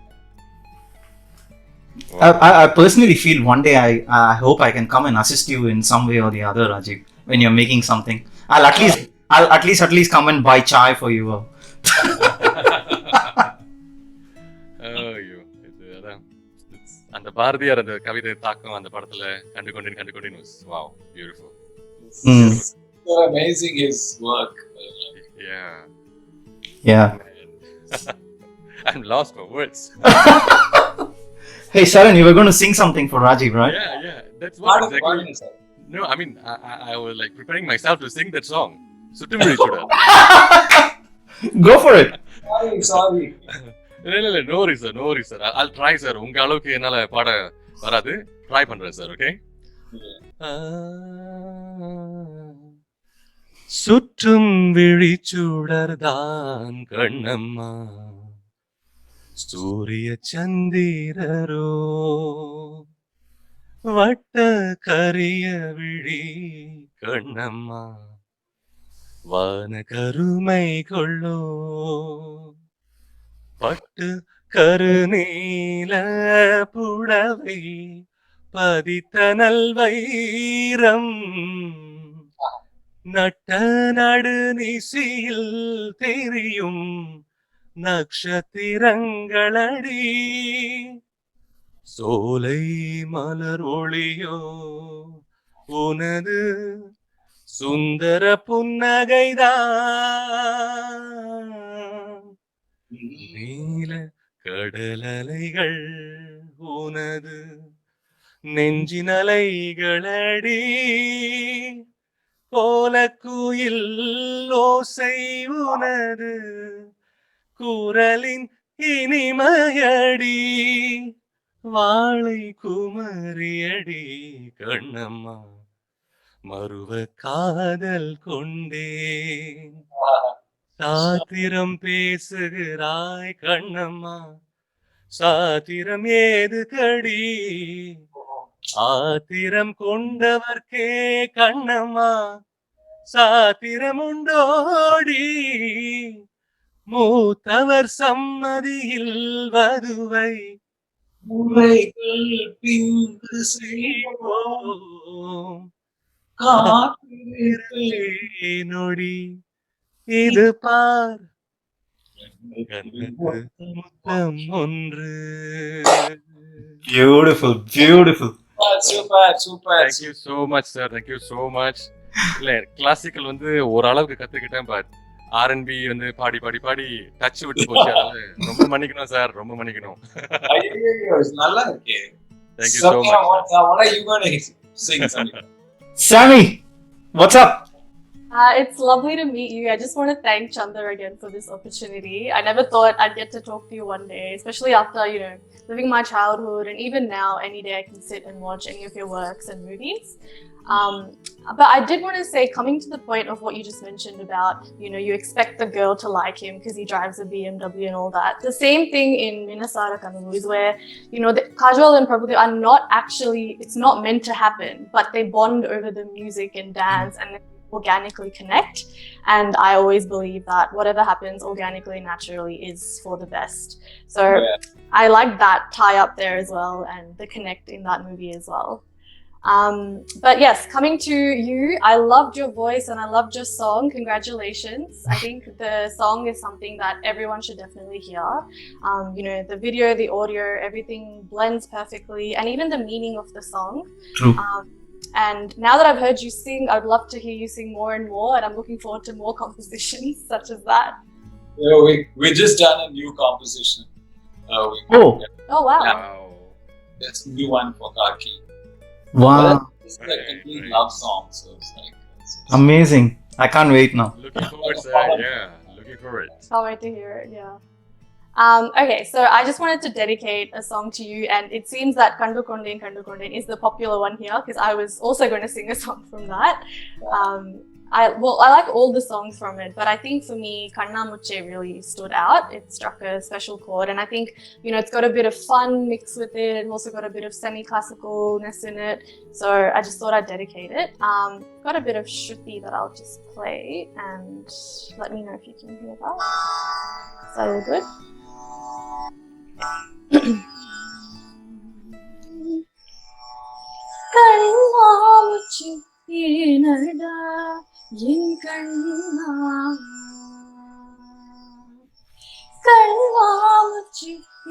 ஏனடா என் கண்ணானா கண்ணாடை பொருள் போலடா கண்ணாமூச்சி ஏனடா என் கண்ணானா கண்ணாடை பொருள் போலடா அந்த நதையின் கரையை நான் கேட்டேன் அந்த காற்று இருக்கையும் கேட்டேன் அந்த நதையின் கரையை நான் கேட்டேன் அந்த காற்று இருக்கையும் கேட்டேன் வான்வெளியே கேட்டேன் விடையே இல்லை வான்வெளியே கேட்டேன் விடையே இல்லை இருதையில் ஒன்றை கண்டேன் இருதையில் பூவில் கண்டேன் இருதையில் ஒன்றை கண்டேன் இருதையில் பூவில் கண்டேன் கண்ணாமூச்சி ஏனடா என் கண்ணானா கண்ணாடை பொருள் போலடா. Beautiful. Superb. You won't believe the kind of how we went after this tune. Like it wasn't like I used to remember when I used to go to these weddings. They would always have this Nadaswaram players would play this song, and as a kid, like I was not tripping on that thing because my mother used to sing one song in that, she was singing Budam Budama Shrayami Suravinutam Chandratara. So I've heard that song, but then we were doing brew, me and AR, and we wanted to use this because it was afternoon, people are talking about marriage and things like that. So that was the first time AR and I were like tracking the article. So he said, what is this? Like, so I said, so he heard it a couple of times. Then he would just turn back and then I was singing Madhasanitha Nisarigama Nidamagari Kamopagari. There's one bit in Bhavayami Ladai. And then he heard that a couple of times and then he did it. He could come down to a track in just 30 seconds and we did it. So I kind of assumed, he knows Natakaguruji, everything will be fine and we can do it. So I went and asked him, hey man, I'm going to do this song. It's going to be Natakaguruji. I'm going to have dialogue. And this man is going to say something and this is what's going to happen.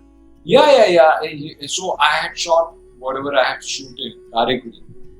And this song is going to be shot later in Kushaldas Gardens here in Chennai. So I told him, hey, no, that Natakaguruji song. Yeah, he says, why Natakaguruji? Why can't we change the background?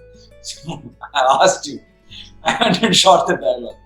That's dub panni maatha mudiyadhu. Idha command panniken. We are going to do Natakaguruji. Nada every torture pandren. So then I used to go evenings. So now I'll take one Natakaguruji, please and go and make him listen to it. Yeah. You will just sort of feel it. Then I made him listen to this famous song.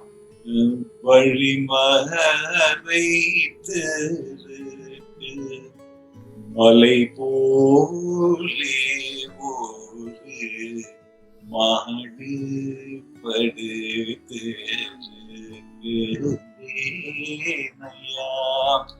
yeah, man, but there's no fun. You said they want to dance and she's going to dance and all this. These are all sad songs, like, See, he was like, okay, then he would try to listen and then he would go. Then, after one day, we got hold of one old recording of Ankit Tyagaraja Bhagavatam.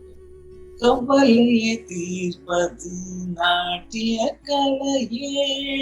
was that. But between that, there was a kind of an oboe kind of sound coming. He said, what's that? Is that an oboe or a clarinet? Play that back. And he's listening to something else. He's not listening to the song. But his brain has opened. And he just went there and ding dong dong ding dong ding ding dong dong ding dong ding ding ding dong, ding ding dong, ding ding. You can just see it playing ding dong, ding ding dong, ding ding ding ding ding, and then dang dang dang dang dang dang. Ding dong, ding ding dong, ding ding. He's still on that. Then suddenly he gets bam bam. He just kept playing that like vigorously. He was playing like a maniac. Then he started. Shoma started recording. So this is what comes first. Then after that whole thing, it finished. Plum plum plum plum plum plum plum plum plum plum plum plum plum plum plum plum plum. Wow. Boom. The set, the Pallavi set, Then, our record which we tried to 3 or 4 singers finally was like going down the tube, the song. Then finally, Sitarama came and saved that song. It's like she just aced it, like it was like. And then in the recording, we added that Shahana bit and all that kind of thing. That's why when we shot in Kushal Das bit on the Shahana Nadu, interesting. Yeah.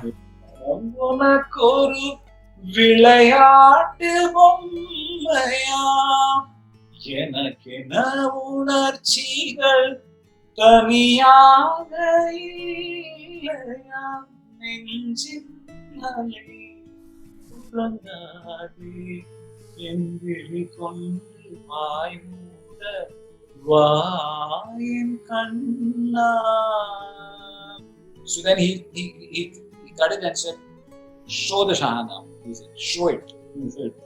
So it is this Shahana is lurking inside that, but it's not being shown.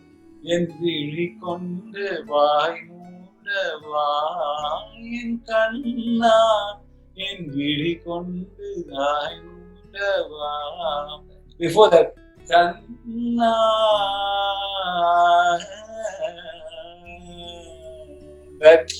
jet ag mark, Shahana comes there, and then the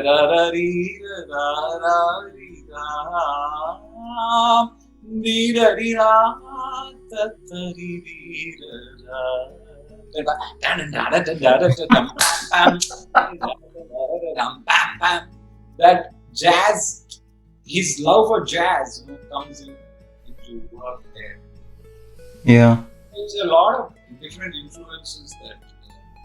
In fact, the first track he did for me was a fusion track. It's called The People Boilers.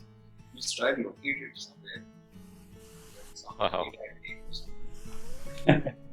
Nice. We used to, a lot of improv there that time. Yeah. I have become a massive fan of your voice, Rajiv, and this particular song, I'll tell you, I mean, this is something that I haven't shared it to you yet. So this song released, Kadavulum Nanum, right?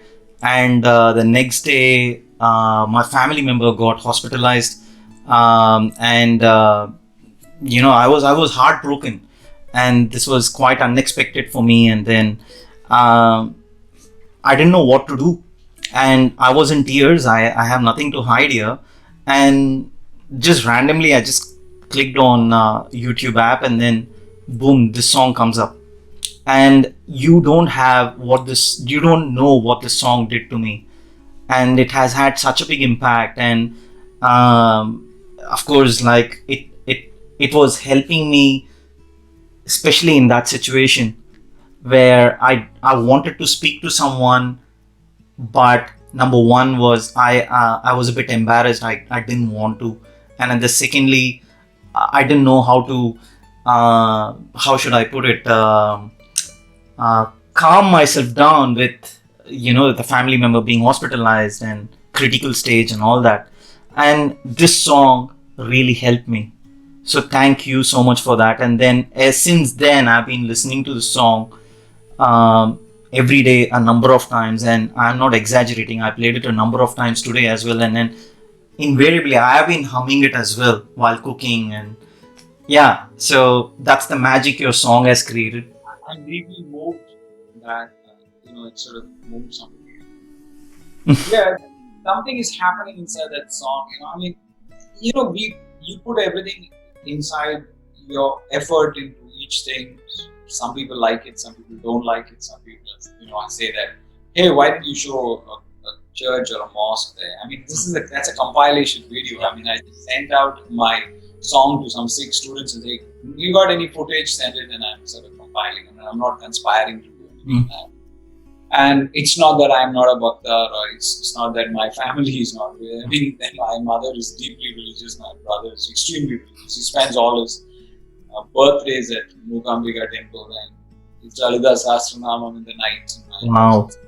So that's the kind of background that I come from. But at the same time, I'm not a great believer in,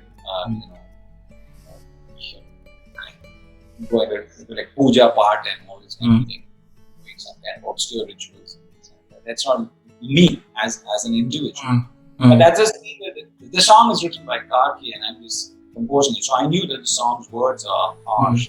So I wanted a tune which is really having a lot of bhakti in it, and the yearning to God is very strong. So I do feel His presence when I'm shooting, like near the sea, when I'm shooting, like something comes over me and I start telling me believe into it. Like I was shooting the other day for Putham Pudipali and it was pouring rain and I organized for this piano and on the rock. And it didn't look like it's going to happen. At 4 o'clock, I got a message saying the column. I said, no, just let's go. Yeah, it's going to be fine.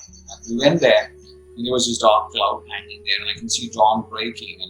And these guys are undecided whether to put the piano on that, but the tide is going back. So when that's happening, and suddenly there's this cloud, and then there's no sun. And then the cloud moves a little bit, and there's this patch. The sun came, and it just went. But when the sun comes out, it's there. I got the shot, and then it goes into the cloud and just yellow light, like the Dali's painting is happening on the water, and it's what is that light? Is it just shoot? I have 15 minutes of magic light, and I'm just shooting like everything I can on the drone, and I boom, finish that song in like 15-20 minutes of it. You see that place, that divinity in that light is it just reveals to you, and you need to seize that moment. Tunes are like that. They're somewhere, they're coming, they just come there. Now you got an app, you just got to record it, and then you can then sort it out. So when the moment I saw that word, I'm getting a tune, and you have to Kadavulum nanum pesidum poludhu. This is supplicatory. Naduvinil taragargal edarku. So the first thing, I've talked to some of my friends who are musicians saying, why do you want to start with Ma? So you can do Naduvinil Sadegama. Naduvinil. But I feel it's too chromatic at that point. So the natural flow of the tune just allows you to do that. You can make a variation of that. So you just let the emotion guide you into the tune at that point. Yedilum yerupavanai vavendral varubavanai kallukul pooti vaithu உன்விடச் சொல்வது எவ்வித நியாயமோ கடவுளும் நானும் பேசிடும் பொழுது நடுவினில் தரகர்கள் எதற்கு. And so, now music and emotion and words are so important. Like, எனக்குள்ளே அவன் இருக்கா,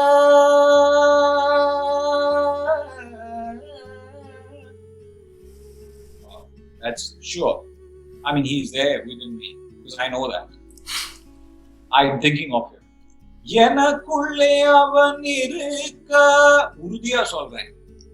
So, but musically, it's not very different from the next line. எனக்குள்ளே அவன் இருக்கா, அவனுக்குள் நான் இருக்க. Does he think about me? I don't know, but I think about him. So you are getting எனக்குள்ளே அவன் இருக்க, அவனுக்குள் நான் இருக்க, அவன் விழி நான் அறிய, என் மொழி அவன் அறிய, உடலெனும் அகலினில் உயிரெனும் தெரியில் அவன் எனில் எரிய ஒளி என நிறைய கடவுளும் நானும் பேசிடும் பொழுது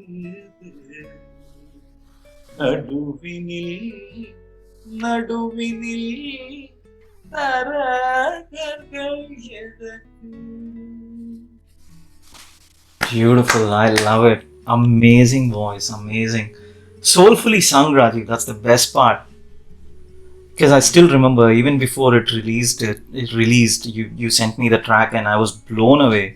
I was absolutely blown away. Yes, your friends played mandolin on. So he was sitting in Melbourne and we were recording in through Zoom and just like improvising, and then there's a girl in Kerala with the Veena, and then this friend of mine from RAJIV MENON sax. So it's a lot of kind of collaborative work. Yeah. Nothing like. But that's the way. Those are the things that I learned from AR also. Like you don't go with a kind of pre-planned strategy that okay, this is what happens. This is how many bars I'm going to go. Yeah. Kind of becomes a bit mechanical, but I think music is organic and it's sort of the worst Carnatic music kacheri also is live and there's nothing planned in it. It's just happening and the musicians are playing. They don't know what this guy is going to play next. So there's he's sort of vibing to what it is. The rhythmist should know what is the composition and then he should also kind of predict what he's going to achieve. Otherwise you're behind him. And that's what makes Carnatic music so interesting because the rhythm player must know the song, must know how this guy is going to sing the song, and must predict his next Sangadi before he's actually singing it. After he sung it, you cannot accompany. I mean, the great players, they have an instinct to know what this guy is going to sing. So it's a phenomenal art, and they have it cracked into the T. Right. But like in any music, you got to improvise, you got to attract newer audiences, and everything is going through change and transition. And it requires us to continuously reinvent ourselves and try to find a way of taking up new people. Yeah. I just wanted to get your perspective on Carnatic music, Rajiv, and do you think this is at the absolute foundation a singer needs to have? The reason why I asked that is I've had almost all the singers who have sung for AR sir in the podcast, and 9 out of 10 of them have had a Carnatic background, and they did acknowledge the fact that it is probably because of that is where they are, and that has helped them in some way or the other. But would like to get your perspective on that. Carnatic or Hindustani, you need a lot of training to hit the notes exactly. Decipher, there is a tune, but you need to decipher it into musical phrases and then feel free to expand into it. Now, sometimes what happens is Carnatic music has a problem that you think that this raga can only be sung like this because that's when the raga lakshana comes out well, and that process they are slaves in sometimes to certain phrases because the idea in Carnatic music is don't keep the audience guessing. Show your raga immediately, especially in raga malika. So show your raga.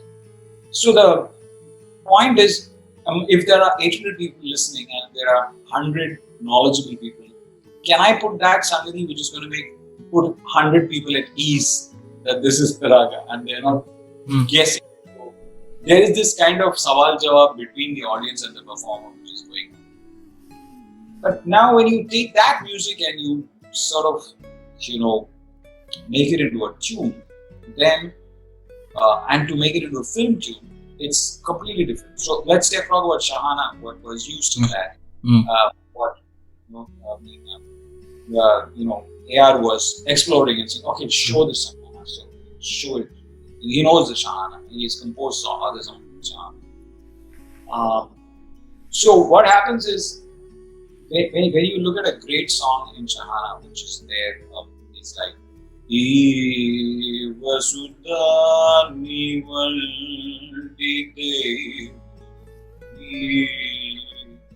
everything is there.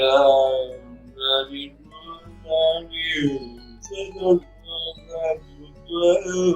be that kind of drift, that pace is that languid kind of feeling. Then K.V. Mahadevan does the song. He's a genius in cracking tunes. And he's like creating a tune which you don't expect.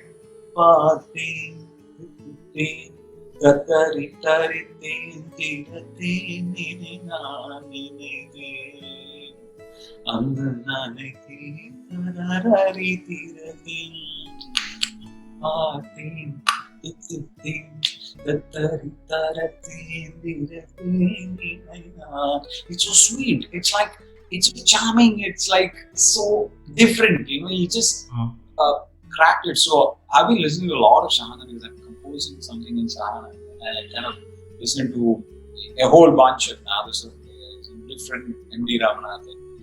So many kind of singers you listen to before you can feel, okay, I kind of get this raga and let me try something which I haven't got.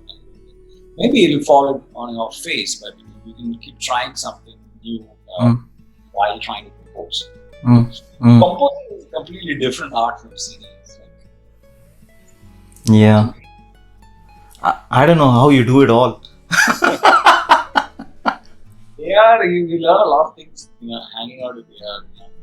So I remember, sometimes the right word, like I always wanted to change the word of something, but I couldn't change it.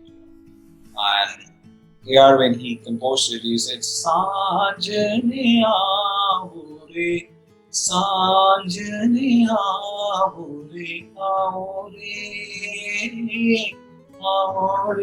He had composed it like that. So the R's were like stretching.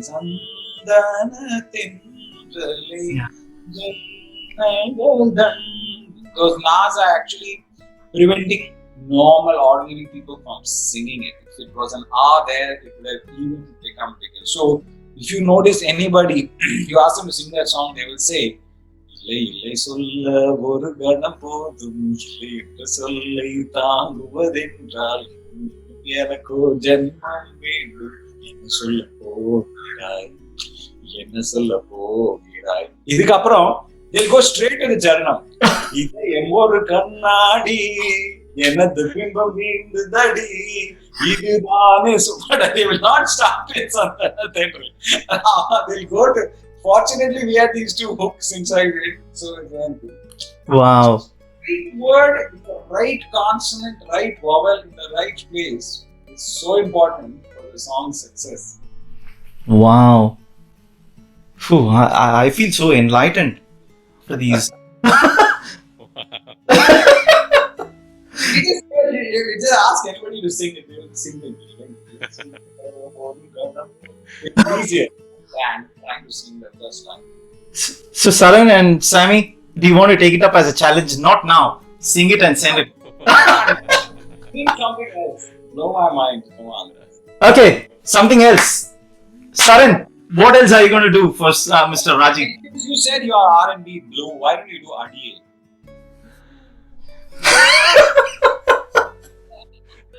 Sir பயங்கரமான ARR சாங்லாம் நான் தொடர்றதே இல்ல sir. Hey, by the way, you need to say that Saran has actually performed in front of ARR in Malaysia. Do you want to talk about that, Saran? Yeah, that What was song it. did you perform? I did a few songs medley, sir. Few songs medley. It was for the press conference, and yes, the ARR sir was there, and I did Kannai Kotti Kollade, Julai Madam Vandal. Yeah, the kind of songs, bit with my band, and yeah, I was like, I never knew that he will be there. Only a day, the night before only, the organizer came and told me that, hey, do you know that the man himself gonna be there? I was like, what? You know, so it was like, yeah, never knew, and yeah, and the thing was that we took picture after the performance, and we went party, you know, because we couldn't speak to him, like, you know, we just said hi, and you know, he asked me what's the band name and all. My band name was Coffee Shop, so he smiled, you know, like, Coffee Shop, okay, are you guys local? Say yeah. And then that's it, you know, we took picture, that's it. That night we went to celebrate because, you know, Oscar Nayagan himself actually listened to us singing. So later, you know, we were like having fun. I received a call from the organizer. The organizer said, "Sir, I need to speak to you." I said, "What?" "Oh, A.R. Rahman sir asked me to inform you that he loved your band's music. What do you call that? We rearranged the songs, you know.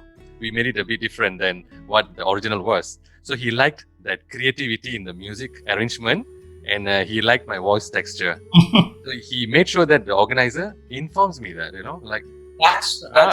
That's really nice of Rahman. Yeah. That's Like, what I call, you know what I like most about Rahman is his musical modesty. Yeah. Musical modesty, you know? I mean, there's one thing trying to say I'm like this, but he really thinks like, you know, if that guy is great, that's it, he's great, he's done something good, say it. You know, he's not a small man who will hold back his compliment, you know, he will let it go. I remember once, it was the second year of the music school, you know, and these kids were like playing some incredible Western classical music. So he was looking at this and saying, "Idella enakku vaasika theriyadu." Bayangama vaasikranga. He'll say like this, you know, like he's like, how much talent there is in this country. So many people are talented. But had he not started this, you know, institution, I don't think so many people would have learned Western classical music. Like Sunshine Orchestra is an incredible achievement, and it's actually, you know, putting back to the field of what you really gained from it. That's something that's pretty amazing. So, Saran, what are you going to sing for Mr. Rajiv? And we'll close off, we'll wrap up the podcast after you guys sing. Come on. no. Wow. Well, Sammy, why? More than ஆரம்பிச்சிட்டல. Now, Sammy, why not Sammy go first then? Sammy, start. Sammy. Come on. It's a fun song to finish. Yeah. I only know that bit though, is that okay? Yeah, okay. We'll come in whenever you say. We'll fix you up. Ooh la la la, ooh la la la, ooh la la la la la la la la. Oh ooh la la la, ooh la la la, ooh la la la la la la la la. மனமதகிலை கத்தகிளி ஒன்னு கேட்டது கேள்வி என்ன? என் கண் ரொம்ப அழகா, என் ரெக்க ரொம்ப அழகா, இந்த கேள்வி என்னை கேட்ட என்ன நான் பாடுவேன்.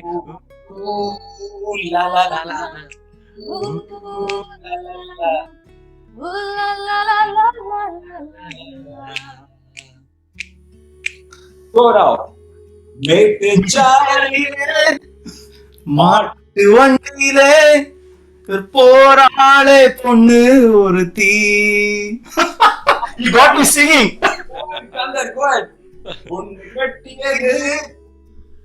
எந்த புடவை என்றே அது வானவில்லின் வண்ணம் என்றார்.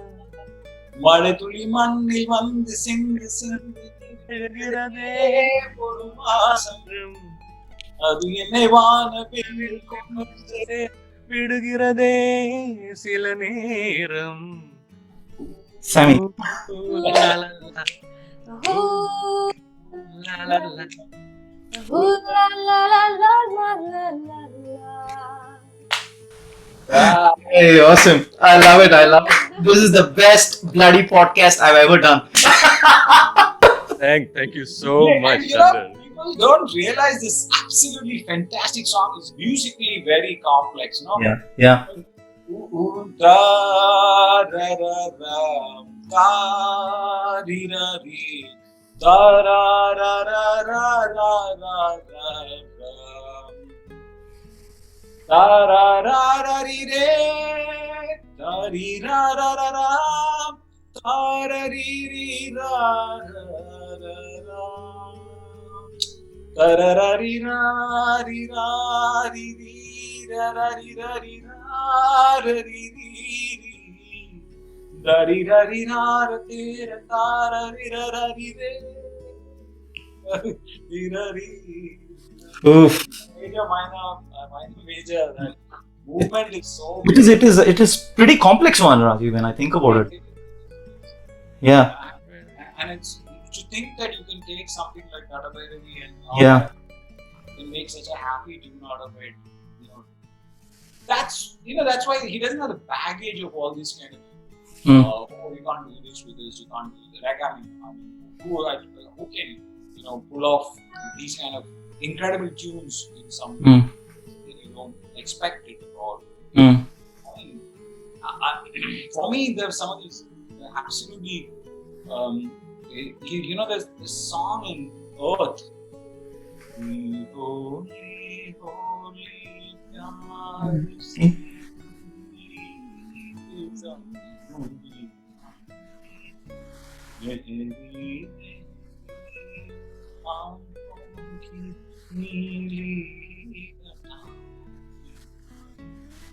Another question.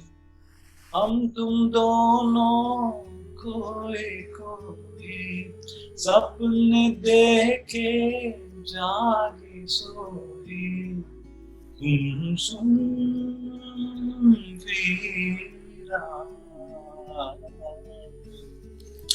कोई जिंदगी है कोई कोई होगा एक कोई जिंदगी है कोई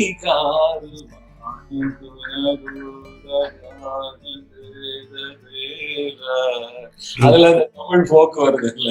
True. I love it. What a beautiful composition there is, man. And he has these certain whispery songs like Thoda Thoda Malandiru and then Hariharan at its peak had that great vocal control to sing softly and yet hit all the notes so beautifully. Yeah. Hariharan and ARR combination is magic. All the kind of great songs that they did. Because he was technically a very, very fine singer and he could bring out all these kind of,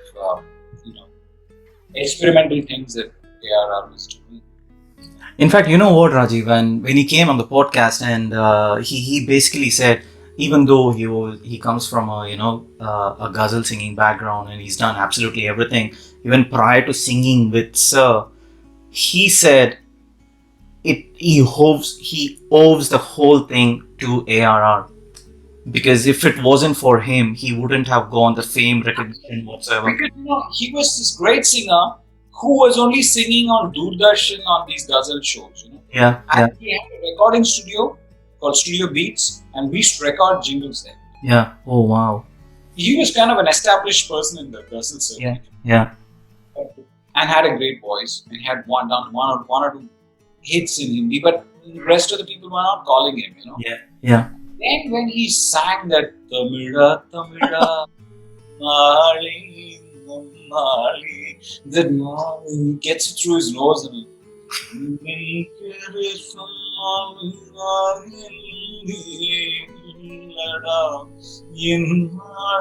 he's got that ability to send something through his nose and something that he tells us, about voice. He's very technical in that aspect.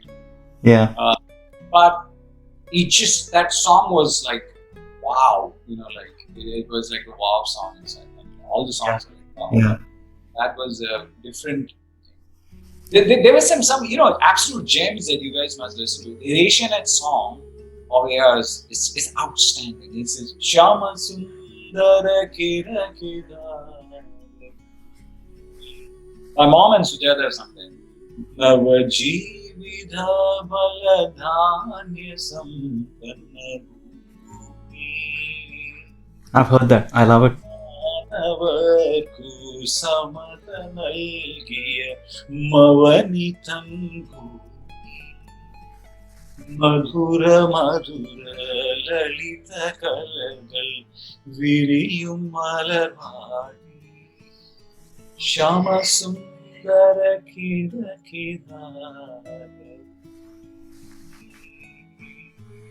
I would like to answer that. Wow. I love it. I love it. So when can we expect your next song, Rajiv? $1 million question. At least we are waiting for sure. Post it. I'm just waiting for the to put it into the Yeah. Probably take me my speed around a month to finish the song. I quantificate and try to figure out how to make it new, and I have to do all the AR stunts. Who's the singer? What am I going to do? How BGM am I going to do? And all these kind of ARR worries I have now. I'll also probably start lighting up some candles and going to start lights, which is Right. the other day in my Facebook, the song was put out. Sriram Padradari is this really strong believer and a very strong religious person. Asked me, I'm very curious to know what you and God were talking about. So I said, very long chat. God told me not to tell you.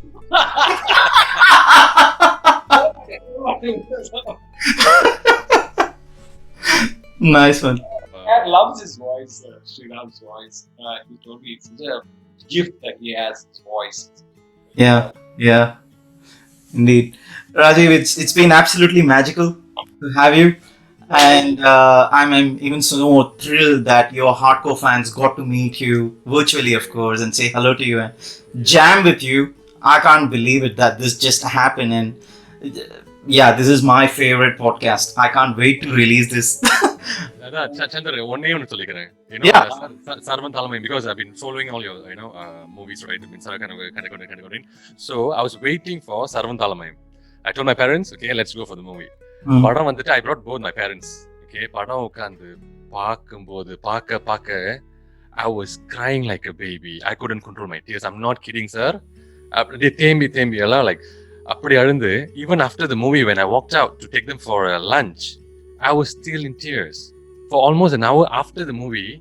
Sir, I'm not kidding. இது வந்து உண்மையிலே because அதான் நீங்க எடுத்த அந்த subject matter அப்படியே straight to the heart.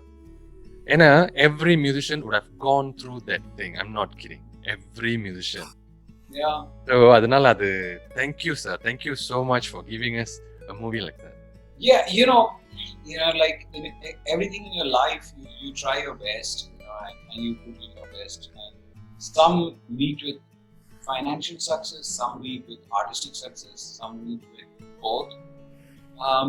So and then there are a lot of people who tell you that there are some classmates of mine who don't take for music or something like that, and they call me and say, "Yenappa, what did you guys do? I mean, we expected more, and there was and the color and the magic, these kind of things that we kind of expect." Yeah, but 18 years you grow as an individual. You're a father. You've seen so many people struggle. You change as a human being, and you want to look at music in a different perspective, And the struggle of anybody succeeding, to think in a classical field, if you do it without a guru, no, it doesn't happen. I mean, guru is as important as your father, mother, and so it's just that relationship. It's not a commercial relationship, but people who know art, they connect big time. Like I connected with Iruvar big time, and Iruvar and Mitsara kind of released together, and I was in awe of the songs of Iruvar. I mean, I still think one of the best picturizations which of money is and Aishwarya Rai and the music, that Harini song, you should just see it on movie. It's electric, that one picturization. But that film didn't meet with success then. Now, Iruvar is considered a classic, It's years after that. But I really thought that Mani had really got a kind of maturity in his film storytelling, which I really love. I think his best is Bombay. But Iruvar, the first half was like magic. His acting was brilliant, and staging, and there was period, and there was so much. And this, what do you call that song, which is like Vanilla, Vanilla, Vanilla. Oh, it's just superb. Even the Kanne Kutti Kollade, that song, the way in the range she dances and the energy that was there inside the compositions are all brilliant, and that P. Sushila lookalike song, that they were outstanding. So, but we just got to create. It's sometimes people give it that name and popularity, but to me, what you said today, Saran, makes my day, because it makes me believe that I got to listen to my heart. And what you told me, Chander, about what that song meant to you in the hospital, that it meant something, and you singing for me some Samhitha about what these tunes actually meant to you in Kanamuchi, actually makes us believing ourselves and doing the work, and not saying that I'm running behind this hit or that hit, because when you're working for somebody else, the only person you can work for is your soul and your self when you're writing or creating. It will be great if large number of other people like it, but if somebody you can move deeply, that's the only work that's worth doing. Otherwise, there are hundreds of other ways of making money, but music is a gift. They're a blessing. If you guys can appreciate music, just listen to good music, believe in some good music, feel for the music, it's a blessing.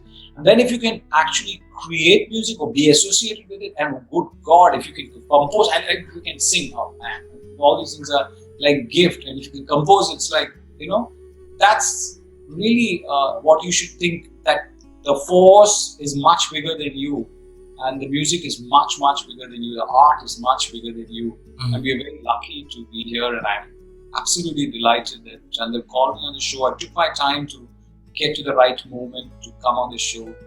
But I'm moved by what you said, Saran, and what you sang. And all of you, thanks a lot. I enjoyed it. No, thank you, sir. Yeah, it's been absolutely magical, Rajiv. Thank you so much. 2.5 hours. No one gives this much time. So thank you from the bottom of my heart. And as your friend said, I'm just absolutely mad. I live in the moment. But that's it. It's just, when I get into something, I'm either fully in it or I'm not.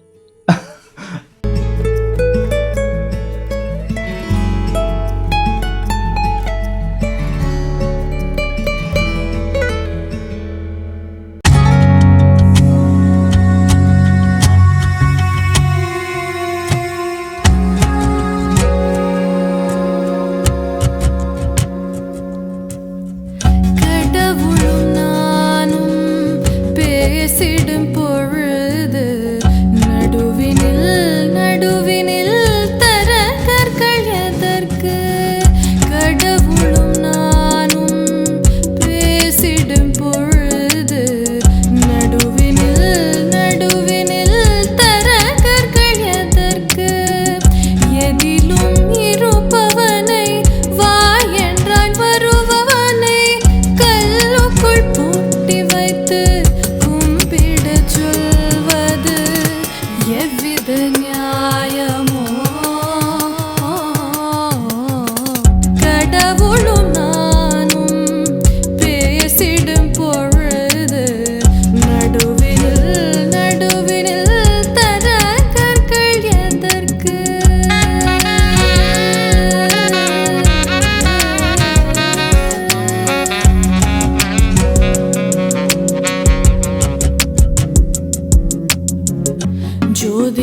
பார் என்பார் காசினி வீசென்பார் நான் செய்த பாவங்கள் கழுவிட வழி சொல்வார் ஜோதிடும் பார் என்பார் காசினி வீசென்பார் நான் செய்த பாவங்கள் கழுவிட வழி சொல்வார் பூக்களை குய்வானேன் பூசைகள் செய்வானேன் இறுக்கத்தில் இருப்பவனை நிறுசலில் காண்பானேன் பூக்களை குய்வானேன் பூசைகள் செய்வானேன் இறுக்கத்தில் இருப்பவனை நிறுசலில் காண்பானே கடவுளும் நானும் பேசிடும் பொழுது நடுவினில் நடுவினில் தர கற்கள் எதற்கு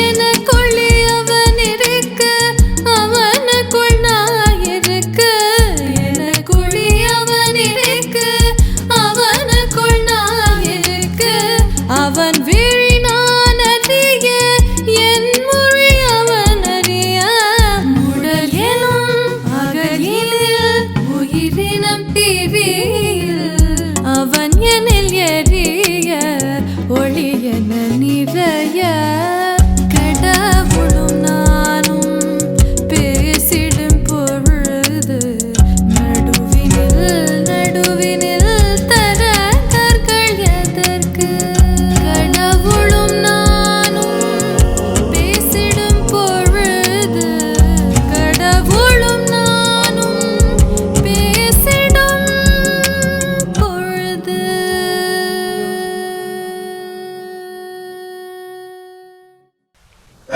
Hey, awesome. I love it. This is the best bloody podcast I've ever done.